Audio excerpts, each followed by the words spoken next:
podcasts you love. From people you trust. This is Twit. Hi, this is Leo Laporte, and this is my Tech Guy podcast. This show originally aired on the Premier Networks, coast to coast, as they say, on Sunday, June 7th, 2020. This is episode 1702. Enjoy. The Tech Guy podcast comes to you from Twit's Lastpass studios.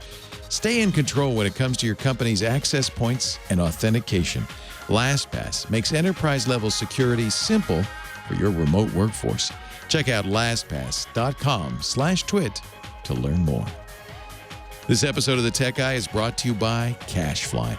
Give your users the seamless online experience they want. Power your site or app with CashFly CDN and be 30% faster than the competition. Learn more at twit.cashfly.com. And by Epson's EcoTank printers. These days, while many of us are working from home or helping our kids with homework, you know you need the right printer. The Epson EcoTank makes it easy. Add the Epson EcoTank printers to your online shopping list at Sam's Club, Target, Walmart, and Epson.com/EcoTankLeo. Well, hey, how are you today? Leo Laporte here, the Tech Guy. Yes, it's time to talk computers and the internet and home theater and digital photography and smartphones and smartwatches. All the rigmarole, the G-Jaws, the doodads, the whatchamacallits with a chip in it, all those things that are in our lives that are baffling, confusing, frustrating.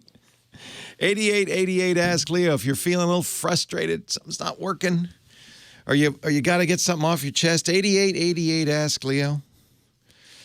That's the phone number, toll-free from anywhere in the U.S. or Canada. If you're outside that area, you can call. In fact, we had a call from Johannesburg, South Africa yesterday, but you got to use Skype out or something like that, some VoIP service that can call phone numbers to do it. Should be toll-free, though, since it's a toll-free number in the U.S., 8888 Ask Leo. Now, as you watch the show, if you get an idea, if you have a thought, if you're yelling at the radio, I want you to take a deep breath, calm down, and go to the website, techguylabs.com. That's free. There's no sign-up. Wide open to everybody. No email. I don't take your email. I don't send you spam. Don't want that. I'm too lazy to send you spam, to be honest with you. I don't have that ambition. It's just there for your reference. It's a reference library of all the shows we've ever done, 1,702 worth of shows. It's at techguylabs.com, techguylabs.com. And I mentioned at the beginning of the show just so that you know ahead of time, so that you know if you hear something, you don't feel like you have to write it down immediately. Not necessary. Not necessary. techguylabs.com. Boy, the battle is raging over Facebook, and it's a tough one. It's a tough one. Facebook and Twitter both have this philosophy that, free speech and more speech is better than less speech. And just, Twitter's recently had some challenges. They've actually taken a risky stance by marking some of the president's tweets as untrue or endorsing violence. And that has incurred the wrath, of course, of the president. And Facebook has, interestingly, decided not to do that, and that has incurred the wrath of Facebook employees, some of whom walked. One very prominent employee quit. And it's put kind of Mark Zuckerberg, who really runs the joint. Mark Zuckerberg has 60% of the voting stock. Anything Mark wants to do, he does. There is no one else in the company that has any, at least legal right or technical right to stop him. I suppose he listens to his advisors and people like Chief Operating Officer Sheryl Sandberg. But I think Mark's his own guy. And Mark early on really, I think, felt like, boy, we really need to be free speech focused. But he has heard the yells from his employees. And if there's anybody who can get Mark Zuckerberg to do anything, it's his employees. The engineers at tech companies like Facebook are vital. And there hard to get. You pay them a lot of money. There is a very brisk market for engineering talent. The really good folks can go anywhere they want. And so it's risky to offend them. Google found that out, right? And there were protests and walkouts. It's risky to offend them, and I think Mark understands that. So he just put up a post, I think it was yesterday, saying, okay, all right, okay. He says, we're going to review our policies. We'll look into options for flagging or labeling posts that are a violation, but shouldn't necessarily be removed entirely. That's what Twitter did. Twitter didn't remove any posts. They just, in some cases, blocked them, saying the following post endorses violence. Click to read it. Now, if you ask me, by the way, that's just like advertising. Like, oh, yeah, well, I'm going to read that. But in any event, it's at least, a statement of policy. I feel like Facebook's not going to do that. So they're going to review it. He announced on Friday they're going to donate money to racial justice. They're going to build more products dedicated to advancing racial justice. They're launching a new voter hub where users can get vetted information. It's a challenge, right? Because on the one hand, Facebook has an outsized influence on us all. If you're on Facebook, I'm not, but if you are, I decided I'm better off without it. But if you are, and most people are, you don't really control what you see. In theory, you control whose posts you see.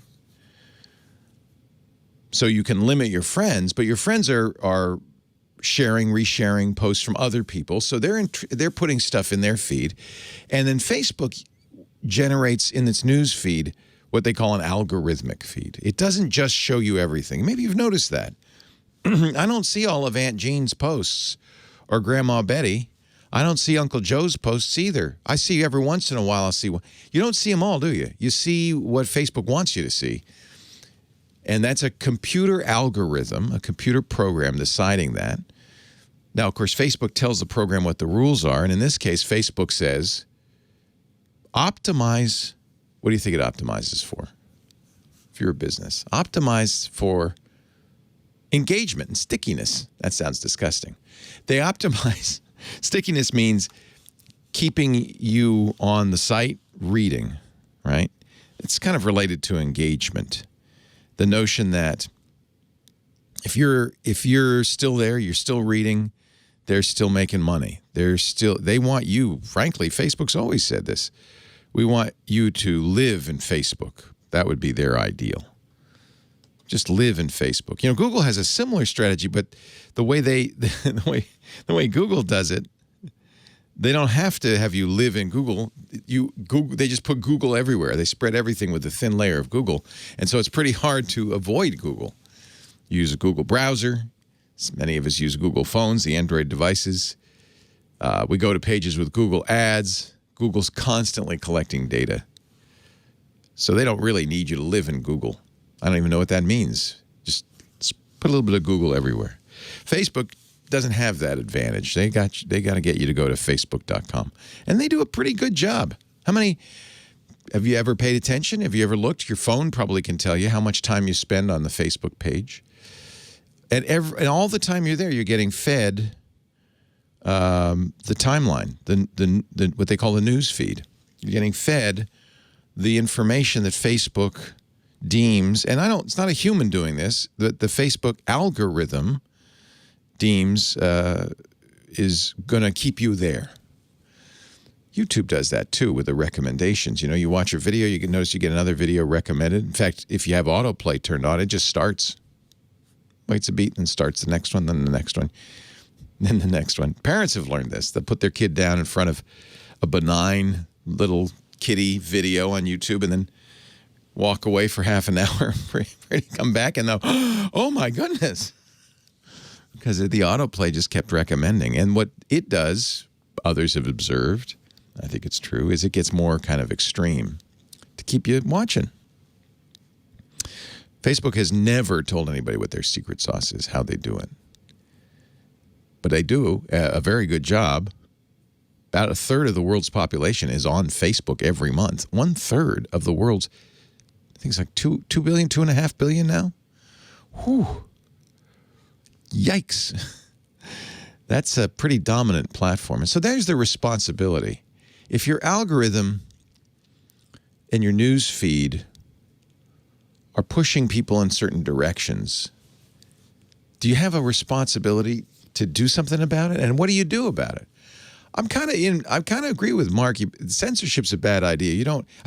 By the way, First Amendment doesn't protect anybody on Facebook or on Twitter. You understand that, right? The First Amendment says that government may not abridge the people's right to speak, but any private company can do that. I can hang up on you if you say something I don't like. If you say a bad word, I can hang up on you. There's no law that says I can't. Same thing with Facebook. Same thing with Twitter. So nobody's disputing their right to do that. But who's to say what's true and what's not true? There are facts, but then a lot of the world is in gray area where it depends. And should Facebook or Twitter be weighing in there? I don't think so. But it's challenging. It's hard to know. If anything, I think Facebook probably would be best to do what Twitter has done, which is to refuse political ads. Just say, look, if you're going to buy an ad espousing a point of view, you go do that on somewhere else. Don't do it on. I don't know.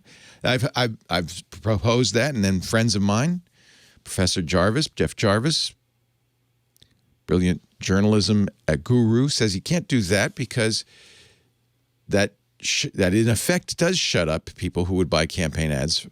You can't just say, well, no campaign ads, because that's an important place for people to be. I don't know. It's hard. It's really hard. 8888 ask Leo, I don't know. What is clear is that these platforms, Google, Facebook, much less degree Twitter, but Google and Facebook, super powerful, right? Super powerful. They have an immense voice, not just in the U.S., everywhere, all over the world, an immense voice. And with great power comes great responsibility. But I don't really blame Mark Zuckerberg, because that's how do you decide how to do that? What do you do? What do you think? Ladies and gentlemen, I give you the unbreakable Kimmy Schaffer. Hello, Kimmy. Hello. She's our phone angel. That's why she's unbreakable. Angelic. And she's angelic. No. No? Hardly. I think there's room in the world of angels for all kinds. Yeah. Yeah. I'm not sure what kind I am. You'd be the fun kind. A fun angel. I'm trying to remain fun. Earth angel. So, Kim comes in. She answers the phone. She preps you for your appearance. She pastes down the calyx. And my own. Her own and yours. Puts on a little lipstick for you if you want. Maybe a little eyeshadow, some liner, some powder. We don't want you shining on the radio. Don't want that shine. Who's unshined? Who should I talk to? Let's just go over here to Sonoma. Bruce. Oh, Bruce up the road. Bruce up the road in Sonoma. Okay. Thank you, Kim. Can you hear me? I can hear you, Bruce. Fantastic. I could almost yell at you from here. Practically. I love Sonoma. Beautiful town. I'm an 82-year-old guy. Yes, sir. Who has 50 years of collected slides and memories. Oh, yeah. And I'm trying to save them for posterity for future generations. Good. And I'm scanning them to my Mac Mini, and everything works fine. They open as a JPEG file on my Mac Mini on my screen. I open the preview file, and the picture's there beautifully. Nice. I close the preview file. I just highlight it once, and I open the info file, and I go to comments, and I add comments where I talk about who's in the picture and who's related to who and all that. Then I close that. I drag that altered file to the email, try to send it to my son who has a PC, and the comments do not show up. Yeah, that's because they're only on your Mac. They're not anywhere else. So help me, Obi-Wan Kenobi. So it is possible to put comments in a photo so that they stay with it. and it has to go in the extended information portion of the file, the EXIF. And that's, for instance, when you take a picture with a camera, whether it's a smartphone or a point and shoot or even a fancy pro camera, it will write information about the date and time of capture, the lens used, the camera used, and all that stuff into the EXIF, EXIF, and that sticks with the photo. In fact, sometimes people are embarrassed that it sticks with the photo. If your camera, for instance, has GPS, it'll put the exact location you took it. Some people don't want it. So all of that is where you want to put the information. So what you want to use, instead of using the Finder, which is what you're doing when you do the get info, you're doing it in the Finder. You want to do it in something that will store it in the EXIF portion of it. Are you in Apple Photos? Is that what you're using? Or you're just looking at it in the Finder, you're double clicking it opens in preview. Yep, and that's what I'm doing. And then I close it and double that, and then I just highlight it once and go to info. I understand. Those notes that you're putting there in info are really saved in the Mac file system only. They're not attached to the photo. How do I get to EXIF? You can actually do that. So you're using the preview app to look at the photo? Yeah. Okay. So you can. Notice it says there are other applications that you can open it with. There are many. That's why I asked what you were using. You can use Photos too, but you like Preview, so let's use Preview. There's nothing wrong with that. Preview will allow you to add persistent EXIF information. So that's where you want to do it. Instead of in the Finder doing get info, that's only for you. That's not going to preserve it for anybody else. I love this idea. You may, previews, if you don't mind going onesie twosie and doing this, you can do it in Preview. In fact, I don't mind going onesie twosie as long as it'll stick and display on a PC. Yeah, it will, because it's putting it in a industry standard format called EXIF. And the way you do it in Preview, I'm just looking at my Preview menu. You can do Command-I to get info, just as you do in the Finder, but instead of doing it in the Finder, do it inside Preview. And when you edit info in Preview, it's saving it. I guess Command-I is the inspector, and then you're saving it in the inspector, and you'll see that there's already information there about creation date, image size, and so forth. And then you see there's a little pen, right? And in the pen, you can add information that way. I don't see a little pen. It's all the way on the right. I don't think this is the most easy way to do it, but it does. Since you're already in previewing it, you can use it to do it there. My suggestion is get a program that's designed to make it easy. We used to recommend a great program from Google called Picasa, but there are other EXIF editors that you can find on the Macintosh, and I would suggest you could go to the App Store. And there's a whole bunch of different apps. And what you want to do is kind of in a batch mode. That's why I think it's better to do that. Leo Laporte, the tech guy.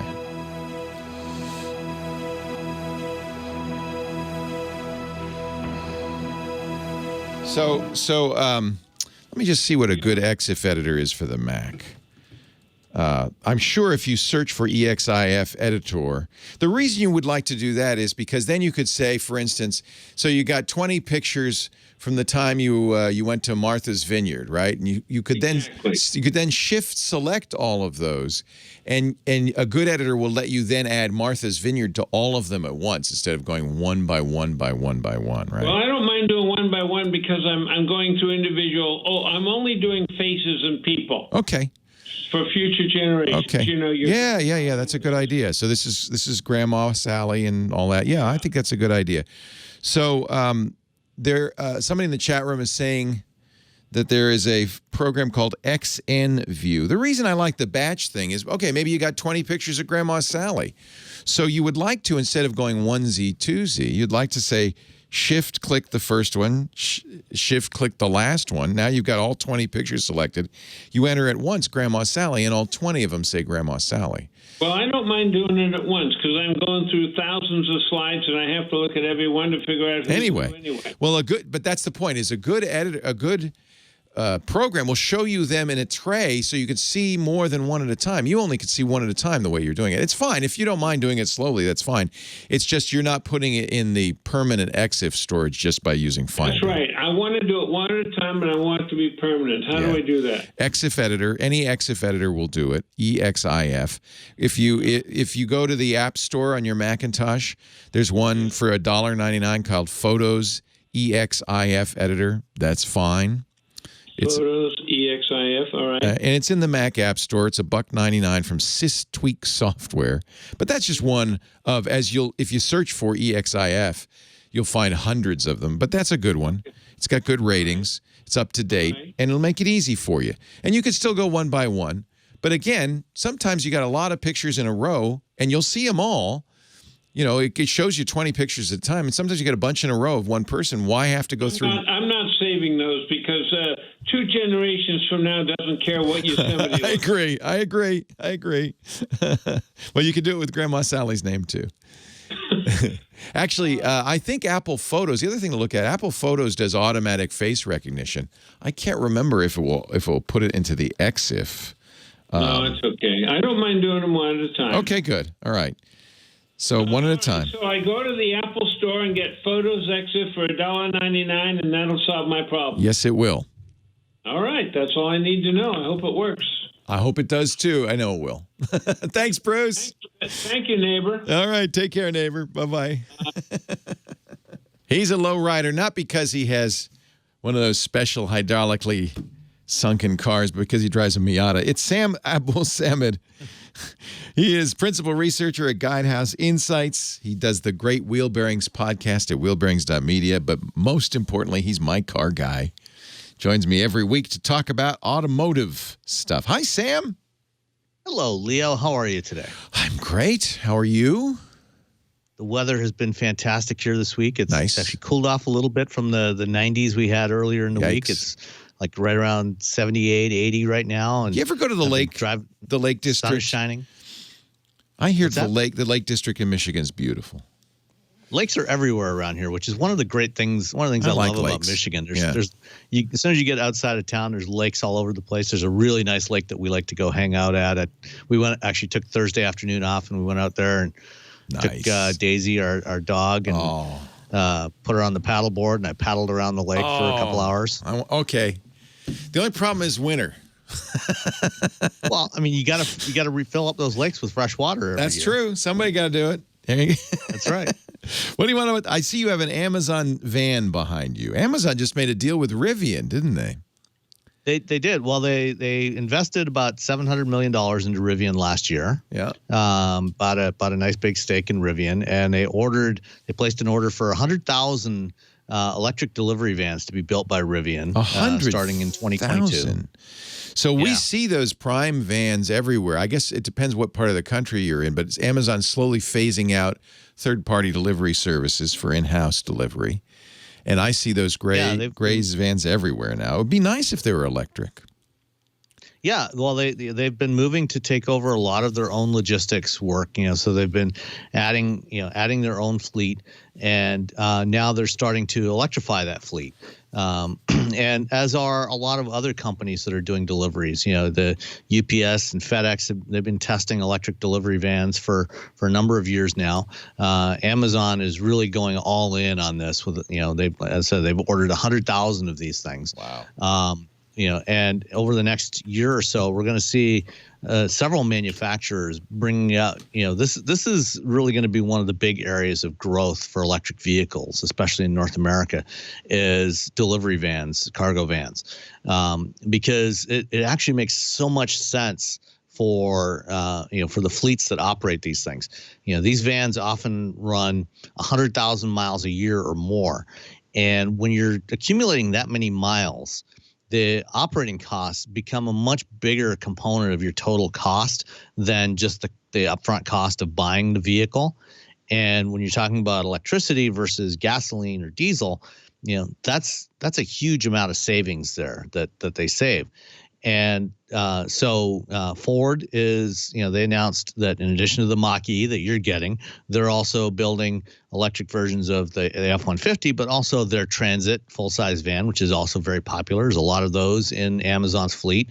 And they're also building, and GM is also, this week news came out that they are building an electric van starting late next year. So, we're going to see quite a few of these, in the next couple of years that are, and they're going to, because they accumulate so many miles, and you're talking about a vehicle that doesn't get great fuel economy to begin with, going electric, on a vehicle that gets 10 or 11 miles per gallon has a much bigger environmental impact than doing that, if you're switching from a 50 mile per gallon Prius to an EV.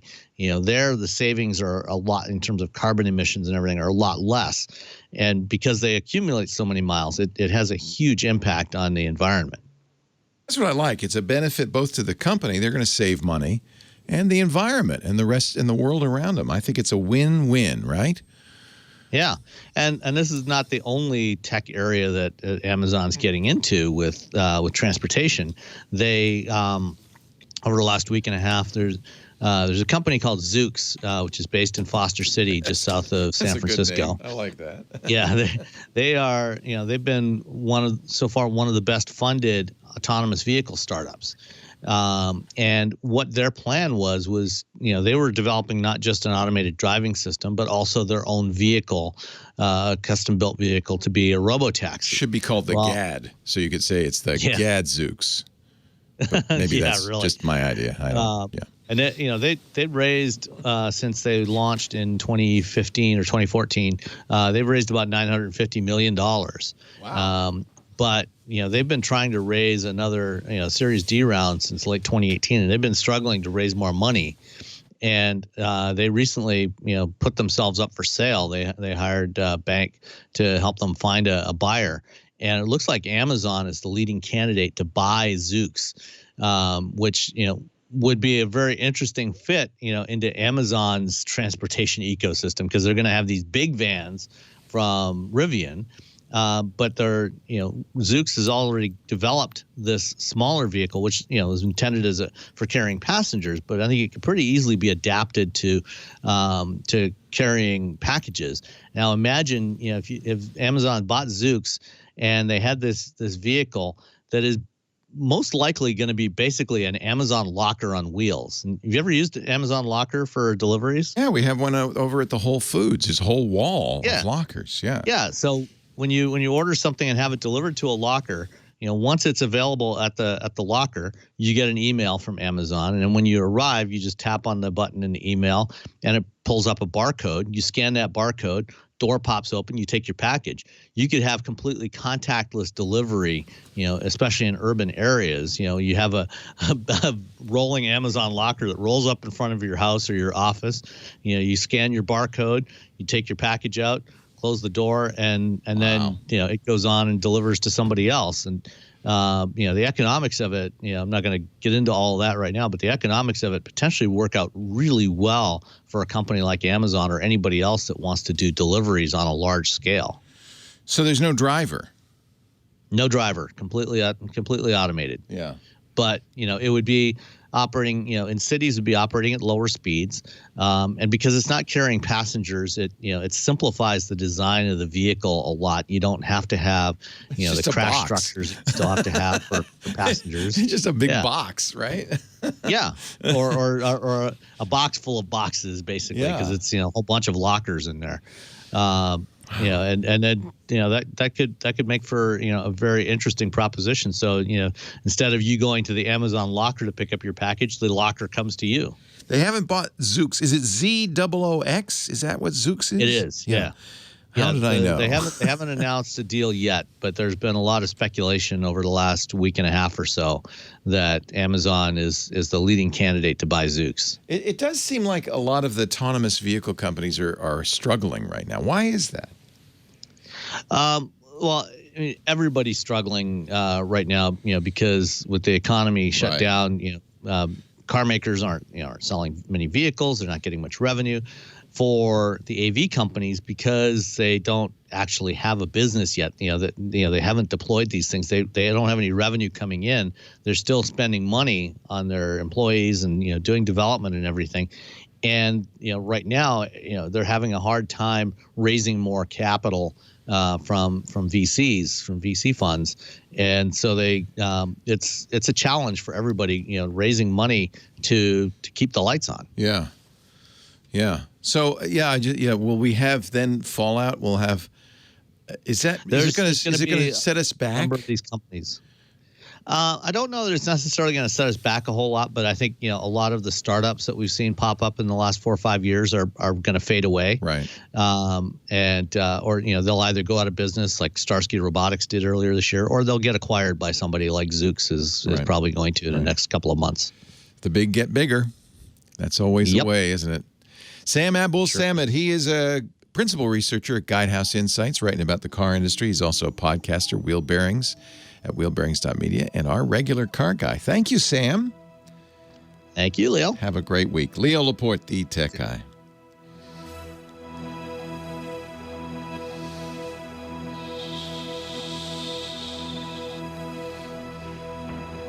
Yeah, I don't drive anywhere, so I don't know if I really need another car. We might just be able to simplify and have one car.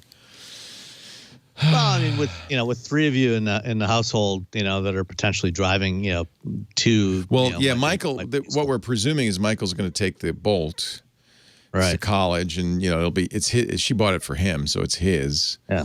And then we'll be down to the Audi, and then she wants an electric car. We'll replace the Audi with an electric car. The question is whether we replace it with one or two. Yeah. It's interesting. Right now, nobody wants to spend anything extra. That's for sure. I can certainly understand that. Caramba.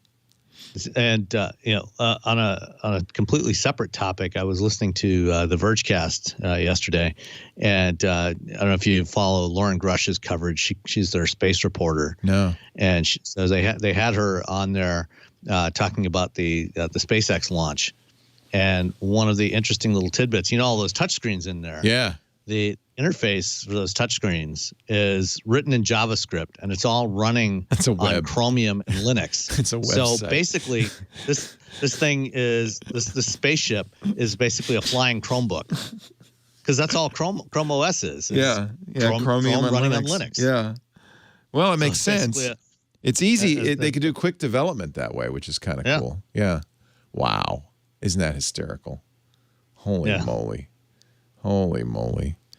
Well, that's good to know. I appreciate your passing that along. That's a useful little tidbit. It's also a backup system, right? Or not? No, that's the primary. That's the primary control. So they actually have some buttons. They have some physical buttons. That's actually the backup system. The physical buttons are the backup. Oh, interesting. Yeah. Wow.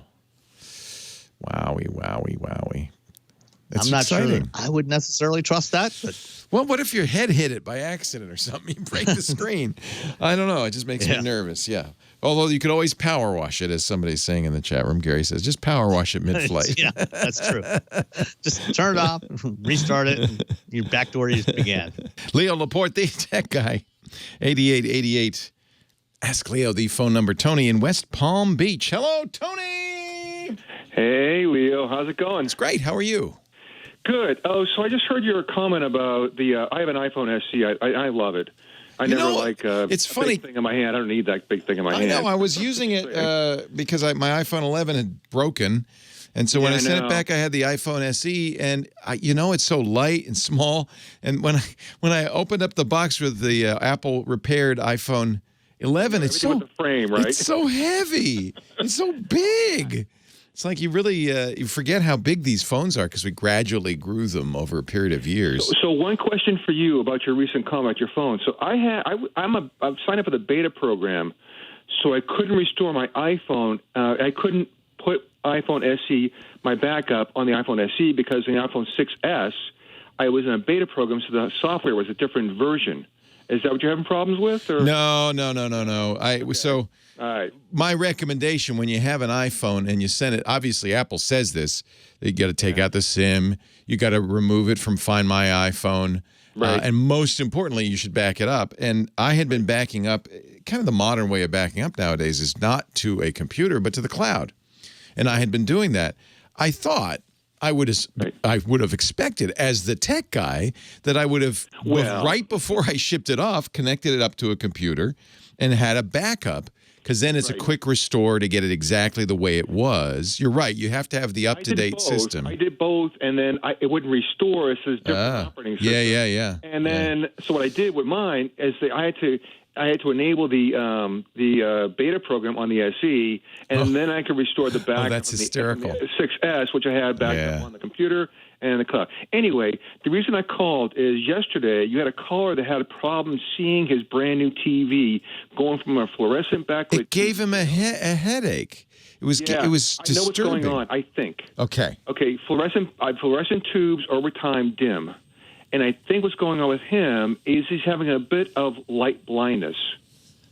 So he has an LED backlit TV. So there's no fluorescence in it, but he might have fluorescence in the house, you're saying.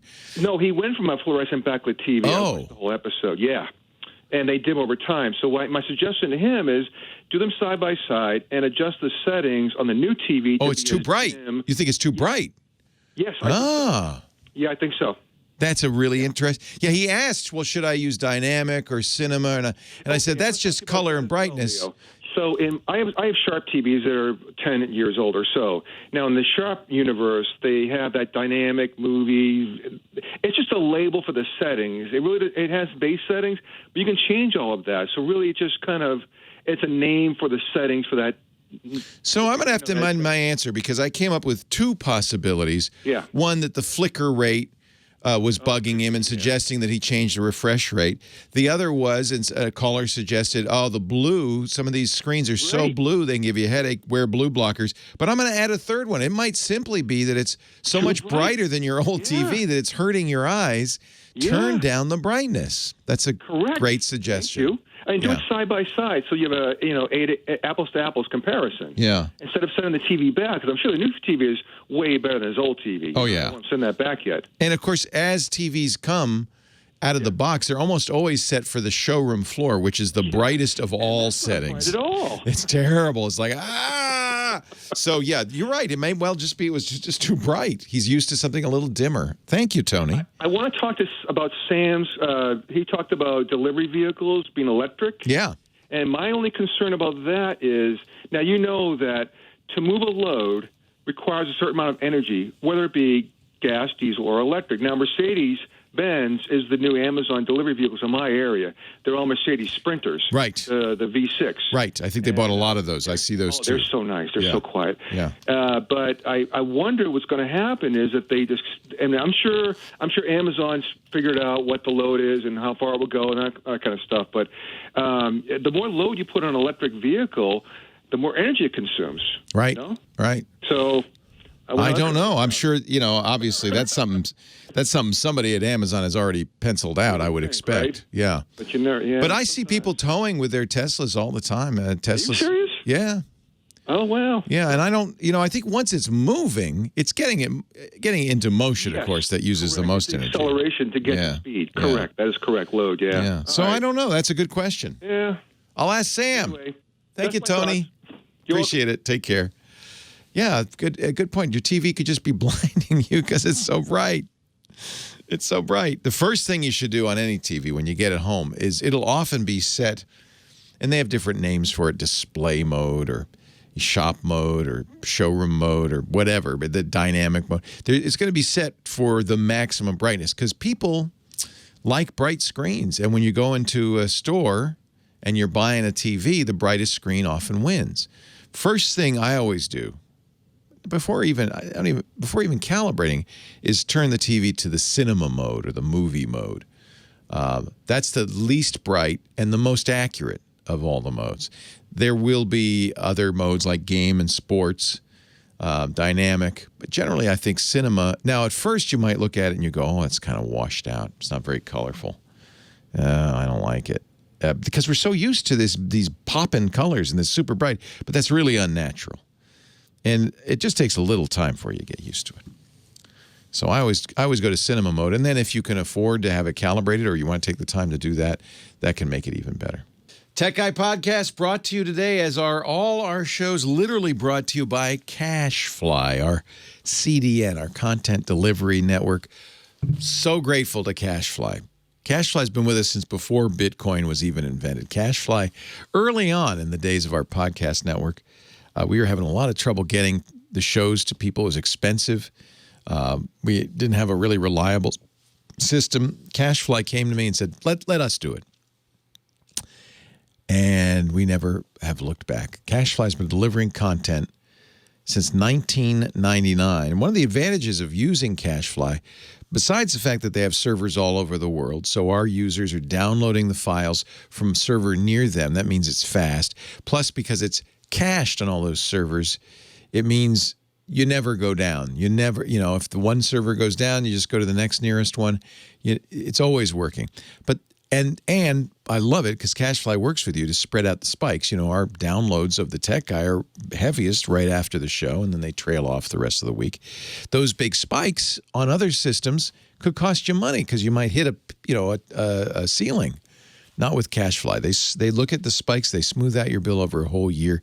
You pay the same amount every month. You never have to worry about exceeding bandwidth limits or using too much. I love it. I can go on and on.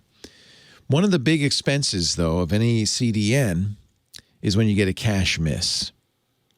When you go to the server to download your content, your app, your data, your video stream, and it's not there, the server then has to go load it from the original source, and that can cost you big money if that happens too often. That's why CacheFly, always an innovator, always a leader, has created 100% Cache Shield. You'll benefit with a drastic reduction in data transfer fees from the source, whether it's Amazon's S3 or other cloud storage origins, by increasing your cache hit ratio to 100%. No more cache misses, 0. If you're delivering 4K content, consumers want it fast with no buffering, no delay. Podcasts, same thing. 100% Cache Shield and CacheFly's guaranteed availability mean you will avoid large one-off requests for missed cache hits. It's a next-generation content delivery solution for today and tomorrow, a dedicated storage space for you on the CacheFly network. Keep your data and content closer to your customers without the traffic on other companies. Shielding reduces your origin spend by thousands a month, guaranteeing no cache misses. Download speeds go up, buffering goes down. You get guaranteed availability, highest quality of service. So if you're video streaming, you can scale it to global audiences of any size. If you're doing gaming, you'll get hyper-fast download speeds and super low latency. If you're a podcaster like me, it'll be delivered quickly and reliably without delay or timeouts. I love that. And you'll get lightning-fast digital download speeds for large digital files, no matter where in the world your customers are. CacheFly's global throughput performance dominance ensures any cache misses are delivered 5 times faster than from your origin. You got to check it out. Go to twit.cachefly.com. Bring your current CDN bill and usage trends. They'll tell you how much they could save you, and it's often as much as 20% or more. I just love CacheFly. We really appreciate their help, and I think you're going to like it too. Twit.cachefly.com. No hard sell, just information to help you save money and get better performance. Twit.cachefly.com. Thank you, CacheFly, for your support. You hear it at the beginning of every show. Bandwidth provided by CacheFly at CacheFly.com. Thank you, CacheFly. Don, Springfield, Illinois. Hi, Don. Leo Laporte, the tech guy. Hi, Leo. How you doing? I'm great. How are you? Oh, pretty good. I just want to thank you because you helped me tremendously over the years. My job. I'm glad you found it helpful. I really appreciate that. Thank you. So I listened to your show about maybe 3 or 4 months ago, and you said that for Windows 7 users, you can upgrade for free to Windows 10. In theory, yes. Yeah. I did that, and it worked absolutely perfectly on my Dell laptop, so I want to thank you for that. But, hallelujah. That's wonderful. So the problem I'm having, though, is I went to the update screen, and now they're telling me I have to go backwards. You have to go back to what? It says to 2004. No, that's forwards, believe it or not. I know. I've been waiting for somebody to call with this. So it's really 2004. It's the April 2020 update. It's the most recent update. It is not the year 2004. That is really confusing. We were really hoping Microsoft, they'd been using this nomenclature for their updates for a while. So it was 1803 was the March 2018 update, then 1809, then 1903 and 1909. And then we thought, oh boy, if you go to 20, please call it something like 20H1 for the first half of 2020. Don't call it 2004 because people are going to get confused. So that's actually an update, not a downgrade. Okay. It's to the latest version. I don't blame you. It's completely confusing. It sounds like they're saying, can you go back to Windows 2004, please? No. No, it's 2004. You're good. Upgrade. Okay. I'm glad you called because I have a feeling Don knew better. I just think Don's giggling. I think he knew better. But I bet you there are people out there and they're not calling. They're just going, oh, I don't want 2004. I want 2020 Windows. Get ready because it's going to mean they've got 2004 and then the next update will be this fall. It'll be 2009. Oh, Microsoft. Come on, Microsoft. Not 2004 is now out, but not everybody's getting it. There are quite a few people, even people who have Microsoft hardware, who are not getting updated. Don't force it. Wait. When your time comes, it will be worth it. Well, hey, how are you today? Leo Laporte, the tech guy. Yes, it's time to talk computers, the internet, home theater, digital photography. We talk about smartphones, smart watches, smart TVs, anything with a chip in it. Any of that technology changing our lives. 8888 Ask Leo. That's the phone number. Line 2 is next. Dan in Norton, Mass. Hi, Dan. Hi, Leo. How are you? I'm great. Welcome. How are you? Good. I'm a first-time caller. I've been listening to you. It goes back to the radio days. There was a show, I believe, called On Computers. With John C. Dvorak and then later Gina Smith. That's right. Wow, that goes way back. Early 90s. Yep. Early 90s, yeah. I was just a kid. Yeah, and then Tech TV and Twit. But anyway. Thank you. I appreciate your listening to all those shows. Thank you so much. Yeah, somewhere I have tape recordings, cassette tape recordings of all those shows, or a lot of those shows. I would love, I have no recordings of those early On Computers shows, none. So anytime you want to send me one, I would really appreciate that. Well, actually, I just recently got laid off, so I'll... I'm sorry. Some time to look. Oh, I'm sorry. No problem. Anyway, I've been a kind of a computer builder for a lot of years, and a good friend of mine asked me to help him build a PC. So we decided that we'd kind of follow the recipe of one of the popular online YouTuber guys. So we selected the CPU. It's a Ryzen 3600X. Nice. One of the new AMD processors. Those things really look sweet. Yeah. Yeah, and we used the motherboard that he selected, which is the MSI 450 Tomahawk Max. And the 450 with the Max is set up to take the third generation, because without that Max designation, it's just really good for second generation Ryzen. But anyway, it's good. You're paying attention. You're paying attention. There's always a risk with the YouTubers. I've seen YouTube be, some of these guys completely wrong. Ironically, it was somebody working for one of the big companies, big publishing companies, as opposed to some, Linus Tech Tips or something like that. So there's good information on YouTube. Just, you got to use your brain too. But it sounds like that's so far so good.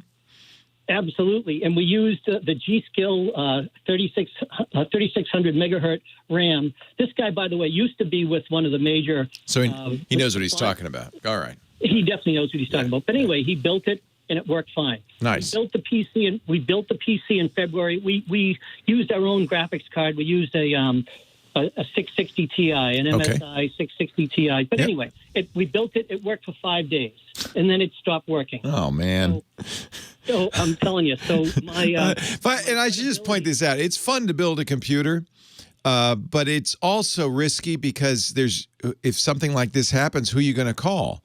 If you buy it from Dell, that you call Dell. But when you buy it from 12 different places, who are you going to call? You're the person. So, That's right. Yeah. So what we did, process of elimination, we thought maybe it's, because he booted up and the fans were going and everything, it was just nothing was on the display. So we thought it was the video card. We swapped out the video card.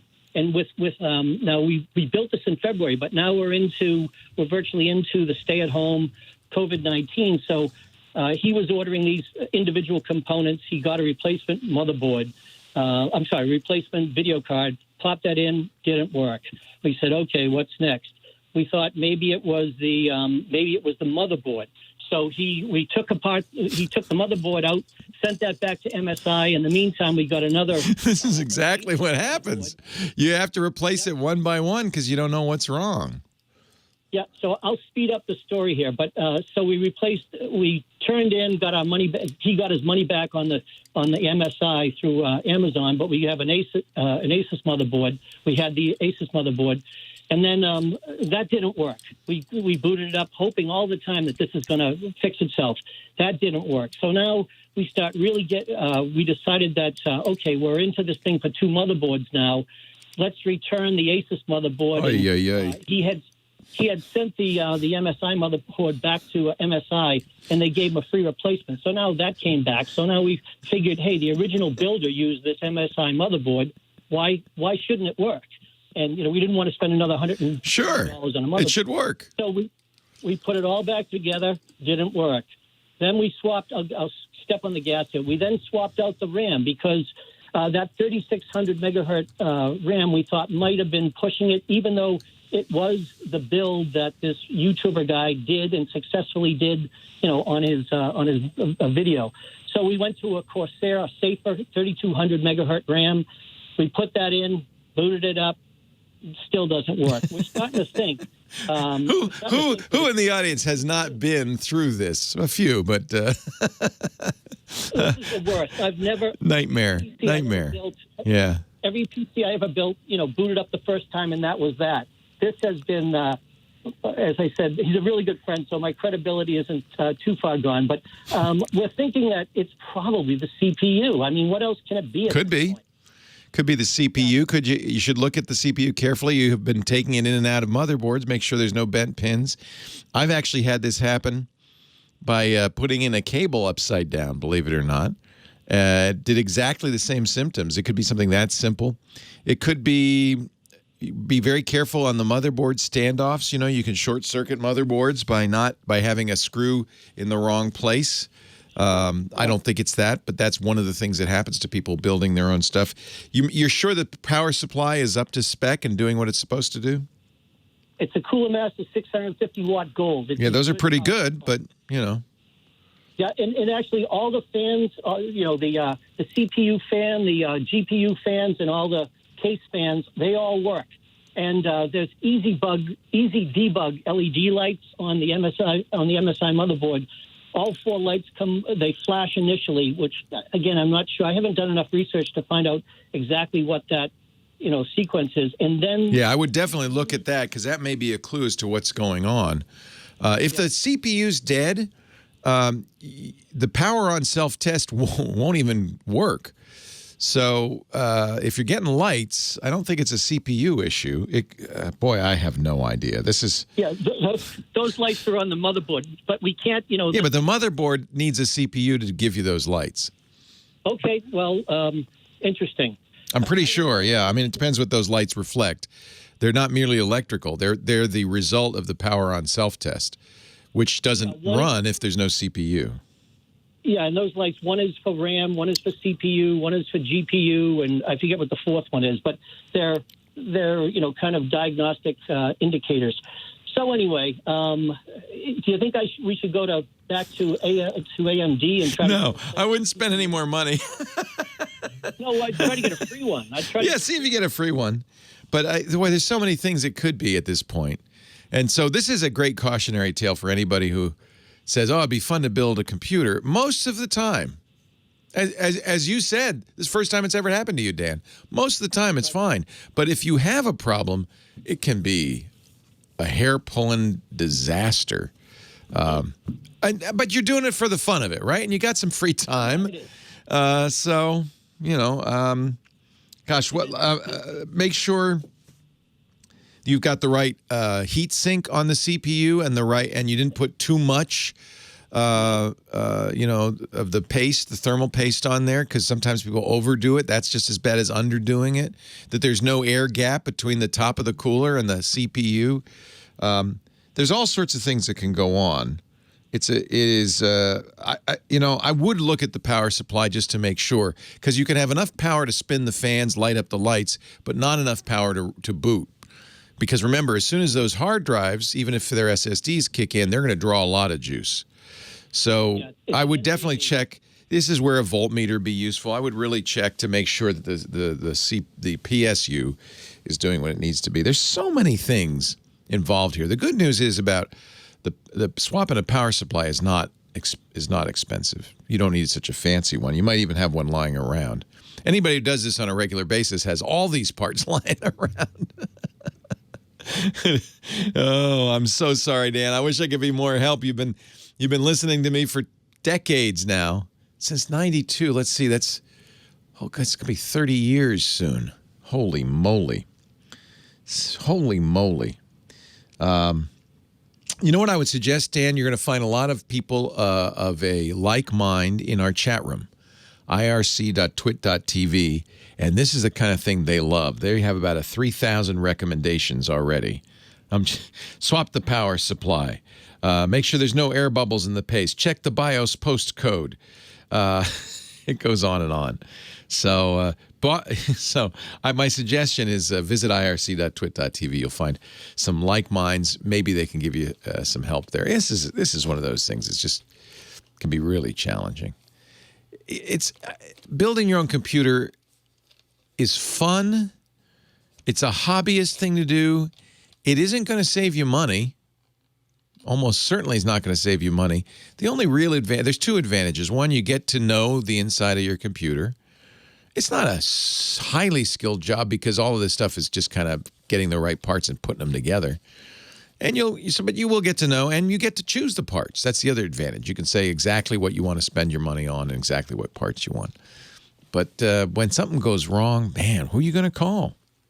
Not me. Check the BIOS version and see if it's compatible with a CPU revision, says Marcy. It's one of those things. Dan, I'm sorry I can't be more help. I really sympathize, though. I've been there, done that. Never got a T-shirt, though. Nothing like that. 8888 Ask Leo, the phone number, website, techguylabs.com. More calls still to come. Leo Laporte, the tech guy. Our musical director, Lady Laura, spending a lot of time in the 60s section of the music library this week. You must have gone way to the back. Way back there. There's a lot of spiders back there. Be careful, Laura. A lot of dust, very little light, but there are some old records that are pretty darn good. 8888 Ask Leo, the phone number. Line 3, Pete in Amesbury, Mass. Hello, Pete. Hey, how you doing, Leo? I'm well. How are you? I am living the dream. Living the dream. That sounds good. It is. It is. I'm sure the weather is nicer out there. It's pretty nice. You're not getting any snow or anything. Well, not yet, but it's been a year for that. I know it has. My mom lives in Cranston. I remember hearing that. Yeah. And I always say, Mom, is it snowing? She says, no, not yet. It was just weird. You'd have a beautiful day, and then you get like a dusting of snow that, if you didn't get up at the right time, you wouldn't have seen. That's right. Yeah. But, it's happening in May or, so late weird. April. So weird. It's just bizarre. Well, the fires have started here in Northern California already, so Will you be warm? Yeah, we'll be warm. What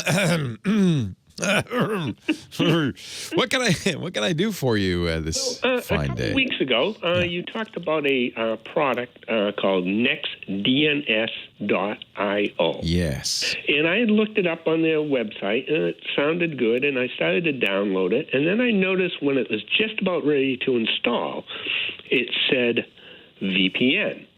So then I was going to use my brother's VPN on my stuff because he had a couple spares. You know how they give you like 5 for buying it. Right. So I didn't want to try to run 2. It's not a VPN. It identifies as a VPN on iOS and iPad. So I presume you're using it on an iPhone or iPad. Well, actually, I was going to use it on my phone eventually, which would be So let me explain what it is. On my computer. It's not incompatible with a VPN. You can use both. Okay. NextDNS, the best way to describe it, although it's for some people this is not going to be very helpful, is it's kind of like having a Raspberry Pi Pi-hole on your network. The Pi-hole is essentially, it's a internet security device. So, but this is a virtual one because you're going through NextDNS's DNS servers. Right. See, I even looked to find out, okay, I researched a little and saw when they were talking about VPNs that some use a DNS, and then I found out, okay, that's a service, so then I went and looked at what So DNS is the first thing you do when you go on the internet. It's basically the big phone book, the domain name system. So you enter in yahoo.com, well, not lately, but anyway, or techguylabs.com, and it will look it up in the DNS, and it will give you the IP address of that server, because that's what your browser needs, is the actual IP address. So it's a lookup system. And the process of DNS is interesting, actually. So I'm going to just describe it a little bit. It starts on your computer. Your computer has cached some of your recent lookups, so it'll look there first. If it doesn't see it there, it will go to your own personal router and say, hey, do you know where techguylabs.com is? The router will go, I don't know. It'll then go up the chain. It'll go normally to your internet service provider.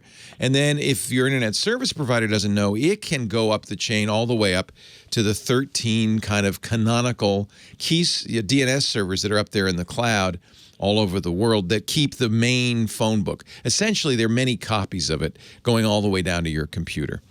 What NextDNS does is it interrupts that chain at the ISP. So when you use the ISP for DNS, every time you do that, the ISP is making a record of the places you're going on the internet. And some internet service providers sell that information to marketers. Sometimes they use it in other ways. So actually, browsers now will do this encrypted DNS, where you can go through another DNS provider and do it in an encrypted fashion so your ISP can't see. That's kind of what NextDNS does. You'll change your router or your computer or your phone to use NextDNS instead of your ISP, and it will have encrypted traffic. It does use a VPN for that, encrypted traffic to NextDNS and then back. But at that point, once you've got the internet address and you're entering, your computer is choosing that IP address, it's now in the clear. It's no longer encrypted. So when it comes back, it could be seen. No, not when it comes back, but when you then say, I got the IP address, and your browser goes and fetches the data, that's visible. Got you. So a VPN you can use in addition to that will and by the way, some VPNs don't do a good job of protecting DNS. So it's not a bad idea to have both encrypted DNS and have an encrypted connection to the web. That's up to you. But NextDNS does a lot of other things. Because it's seeing all your DNS traffic, it can give you statistics. It can also block malicious sites. It can block adult sites, gambling sites. It has a lot of additional features. And it's free for a certain number, a fairly small number of queries. But it's $1 a month or $1.99 a month. It's not very expensive. It was like 300,000. And I know when you go to a web page, that can be using a lot of data. Right. Right. So I went through the free tier pretty quickly. You might not, but I use it on every device. Leo Laporte, the tech guy. So yeah, I mean, I don't mind. The price seems right to me. I think they're a very good service. I really like the stats that they give me. So there's a lot of reasons I recommend it. Now, there are negatives to it. Okay. As with any security service, it can cause problems. For instance, if you use the ad blocking feature, it can also block other kinds of traffic. So you may need to configure it. I had to whitelist some servers of mine, for instance. Yeah, I saw that in there. Yeah. And blacklist as well. Blacklist, something that you don't want anybody to go to. I think it's a really great service. They're trustworthy folks. I think they've done a good job, and I've been very happy with it. And I use it now. My wife stopped me from using it on our router because it was causing some connection issues, and she wasn't willing to solve those problems. I don't blame her. So she said, well, I don't know what you're doing, but turn it off. So I turned it off on the router.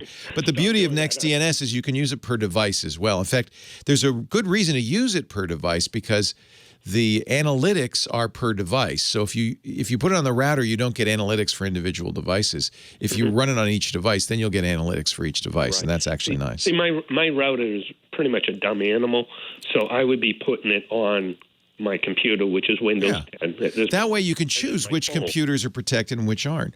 I wanted it on the router because I wanted it to protect our teenager from a variety of things. Bad things, yeah. Hey, I wonder what the dark web is like. No, yeah, exactly. Like, I'm the type of person I don't want to even know how to get there because I might want to go you look. Might and accidentally check it out. Yeah. Wrong and go, first thing I know, I got somebody banging on my door. Exactly. I don't need that. But how hard would it be for one person running a phone and a laptop to run really 300,000? I think if you only have two devices, you probably won't run through it. That meaning I'm always interested in cost, but also effectiveness. So, yeah. But try it on one device.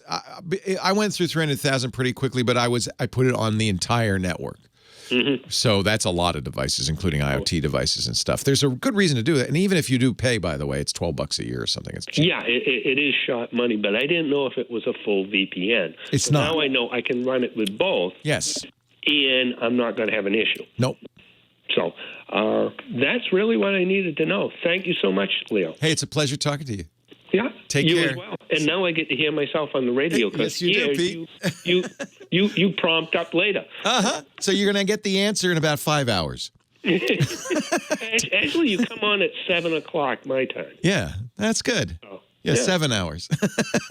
All right, take care, Pete. Yeah, we'll see you. Bye now. See you. Chris Marquardt is on the line from.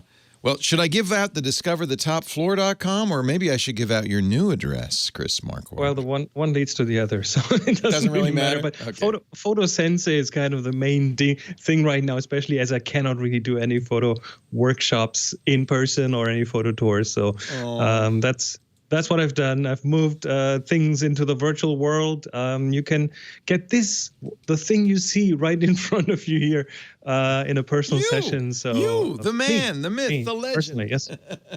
That's what I do. So I keep teaching, but I teach in front of in a virtual classroom setting, which is very nice and very functional, and anything goes. So today we're going to talk about light. Yes, because everyone has a camera, and I'm not talking about the big DSLRs and the mirrorless cameras. No, everyone has a camera in the pocket, and photography isn't really about the tech that much, especially as the cameras in your pocket are really good. So I have looked at what makes photography, what makes good photos, and yes, it's the stories and everything, but the light is kind of key all the time. So I would like to look over a few very typical light situations and give a few hints about them. So I sent you a link to a Flickr gallery, which you can put in the show notes so everyone else can look along. And it's just a bunch of photos in there of different light situations. So when we start at the beginning, point light source.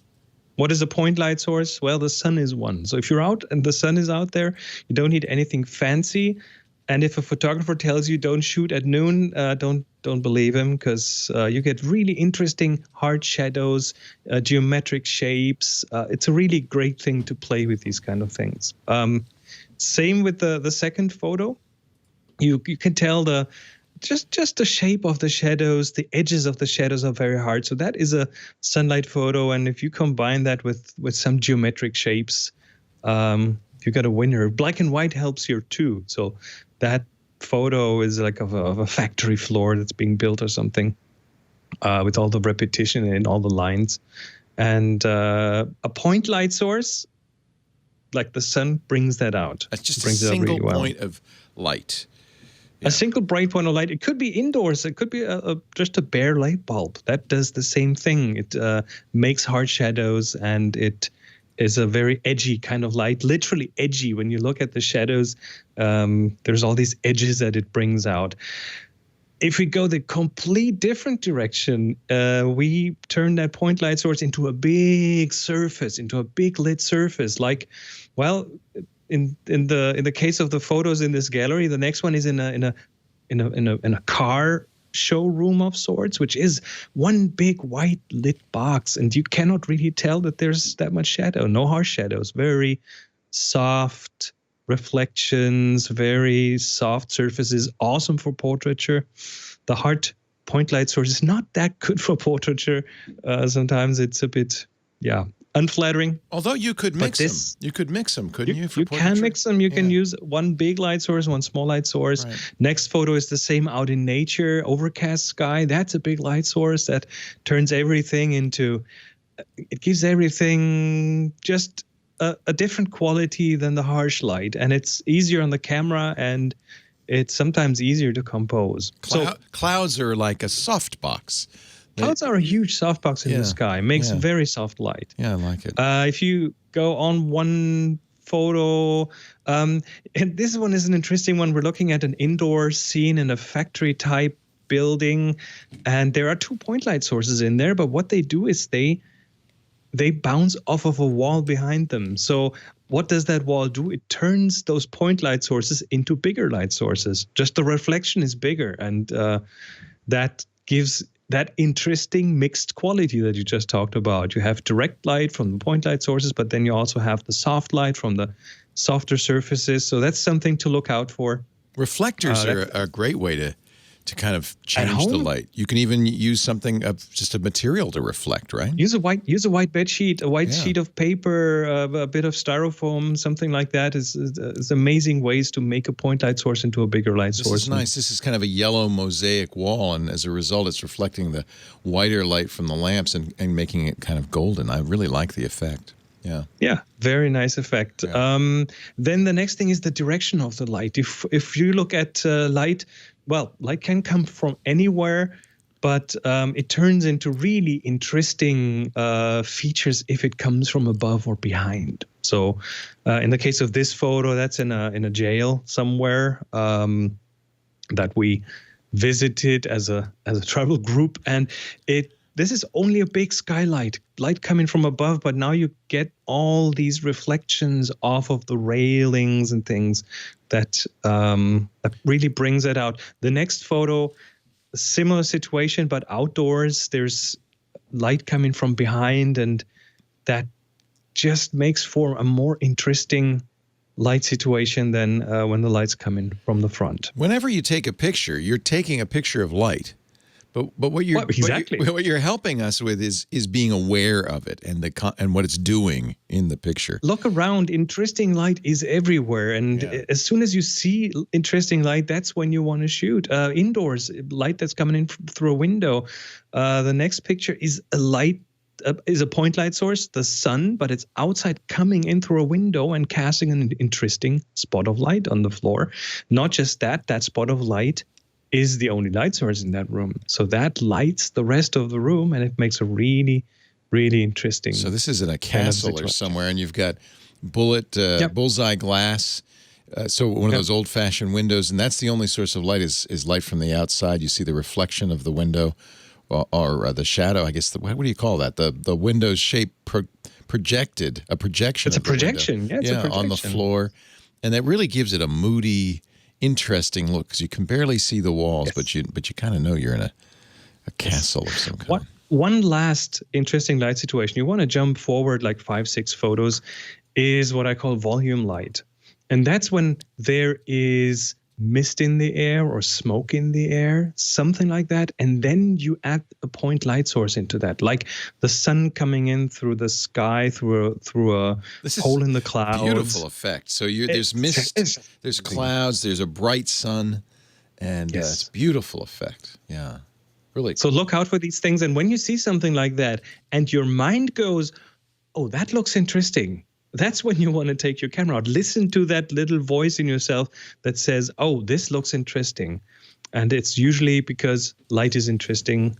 And if you're not driving on the highway, then or pull over if you can and take that photo. Yeah, I always want to bring my camera with me everywhere because you never know when you're going to be driving along and see a picture like this. These are beautiful, and often tall you cannot redwoods. plan these things. No, it's that's hard right. to plan this kind of stuff. So you just have. I think part of it for me is developing the eye so that, and always having a camera, and then developing the eye. And by the way, nowadays with modern smartphones, you do, if you carry your phone with you, if you have a good you have smartphone, amazing cameras with you. you always have a good camera with you. And then it's developing the eye so that I notice this when I'm thinking about photography. As I'm walking around, I'm always looking to see interesting shapes, interesting lighting, interesting reflections. That's why I've brought some examples, because people need to look at photos, and then when you look at a lot of photos, you find the good light yourself. He is the Photo Sensei. Thank you, Sensei. Photosensei.net for Chris's fabulous classes online. Perfect time for doing this during quarantine. And we'll see Chris next week. I'll tell you about the assignment when we come back. Leo Laporte, the tech guy.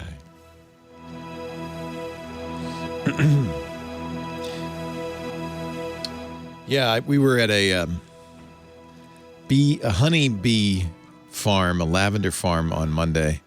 And I had my fancy camera with me, and Lisa had her iPhone, and she got the best pictures of bees. I was so frustrated. It was like, okay, I get it. You're better than me. But the phone made it, in a way, having something simple, you just take the picture. It's more about the picture instead of, fiddling it with it and thinking about it and all that stuff. And so she got some amazing shots.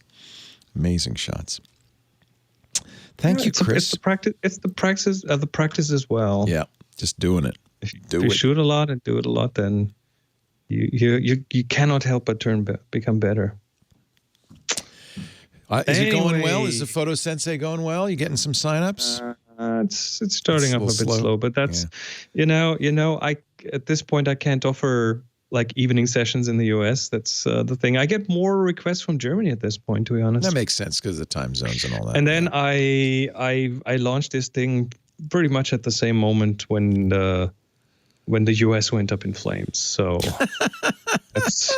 that doesn't help. That doesn't help. No. Wow, what a world we live in these days. But I hear good things about how Germany's handled the virus, so that's good.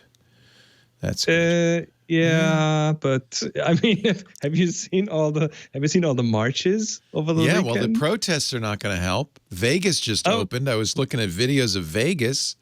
Germany, big cities in Germany, big marches, tens of thousands of people coming out in support of Black Lives Matter. Scared.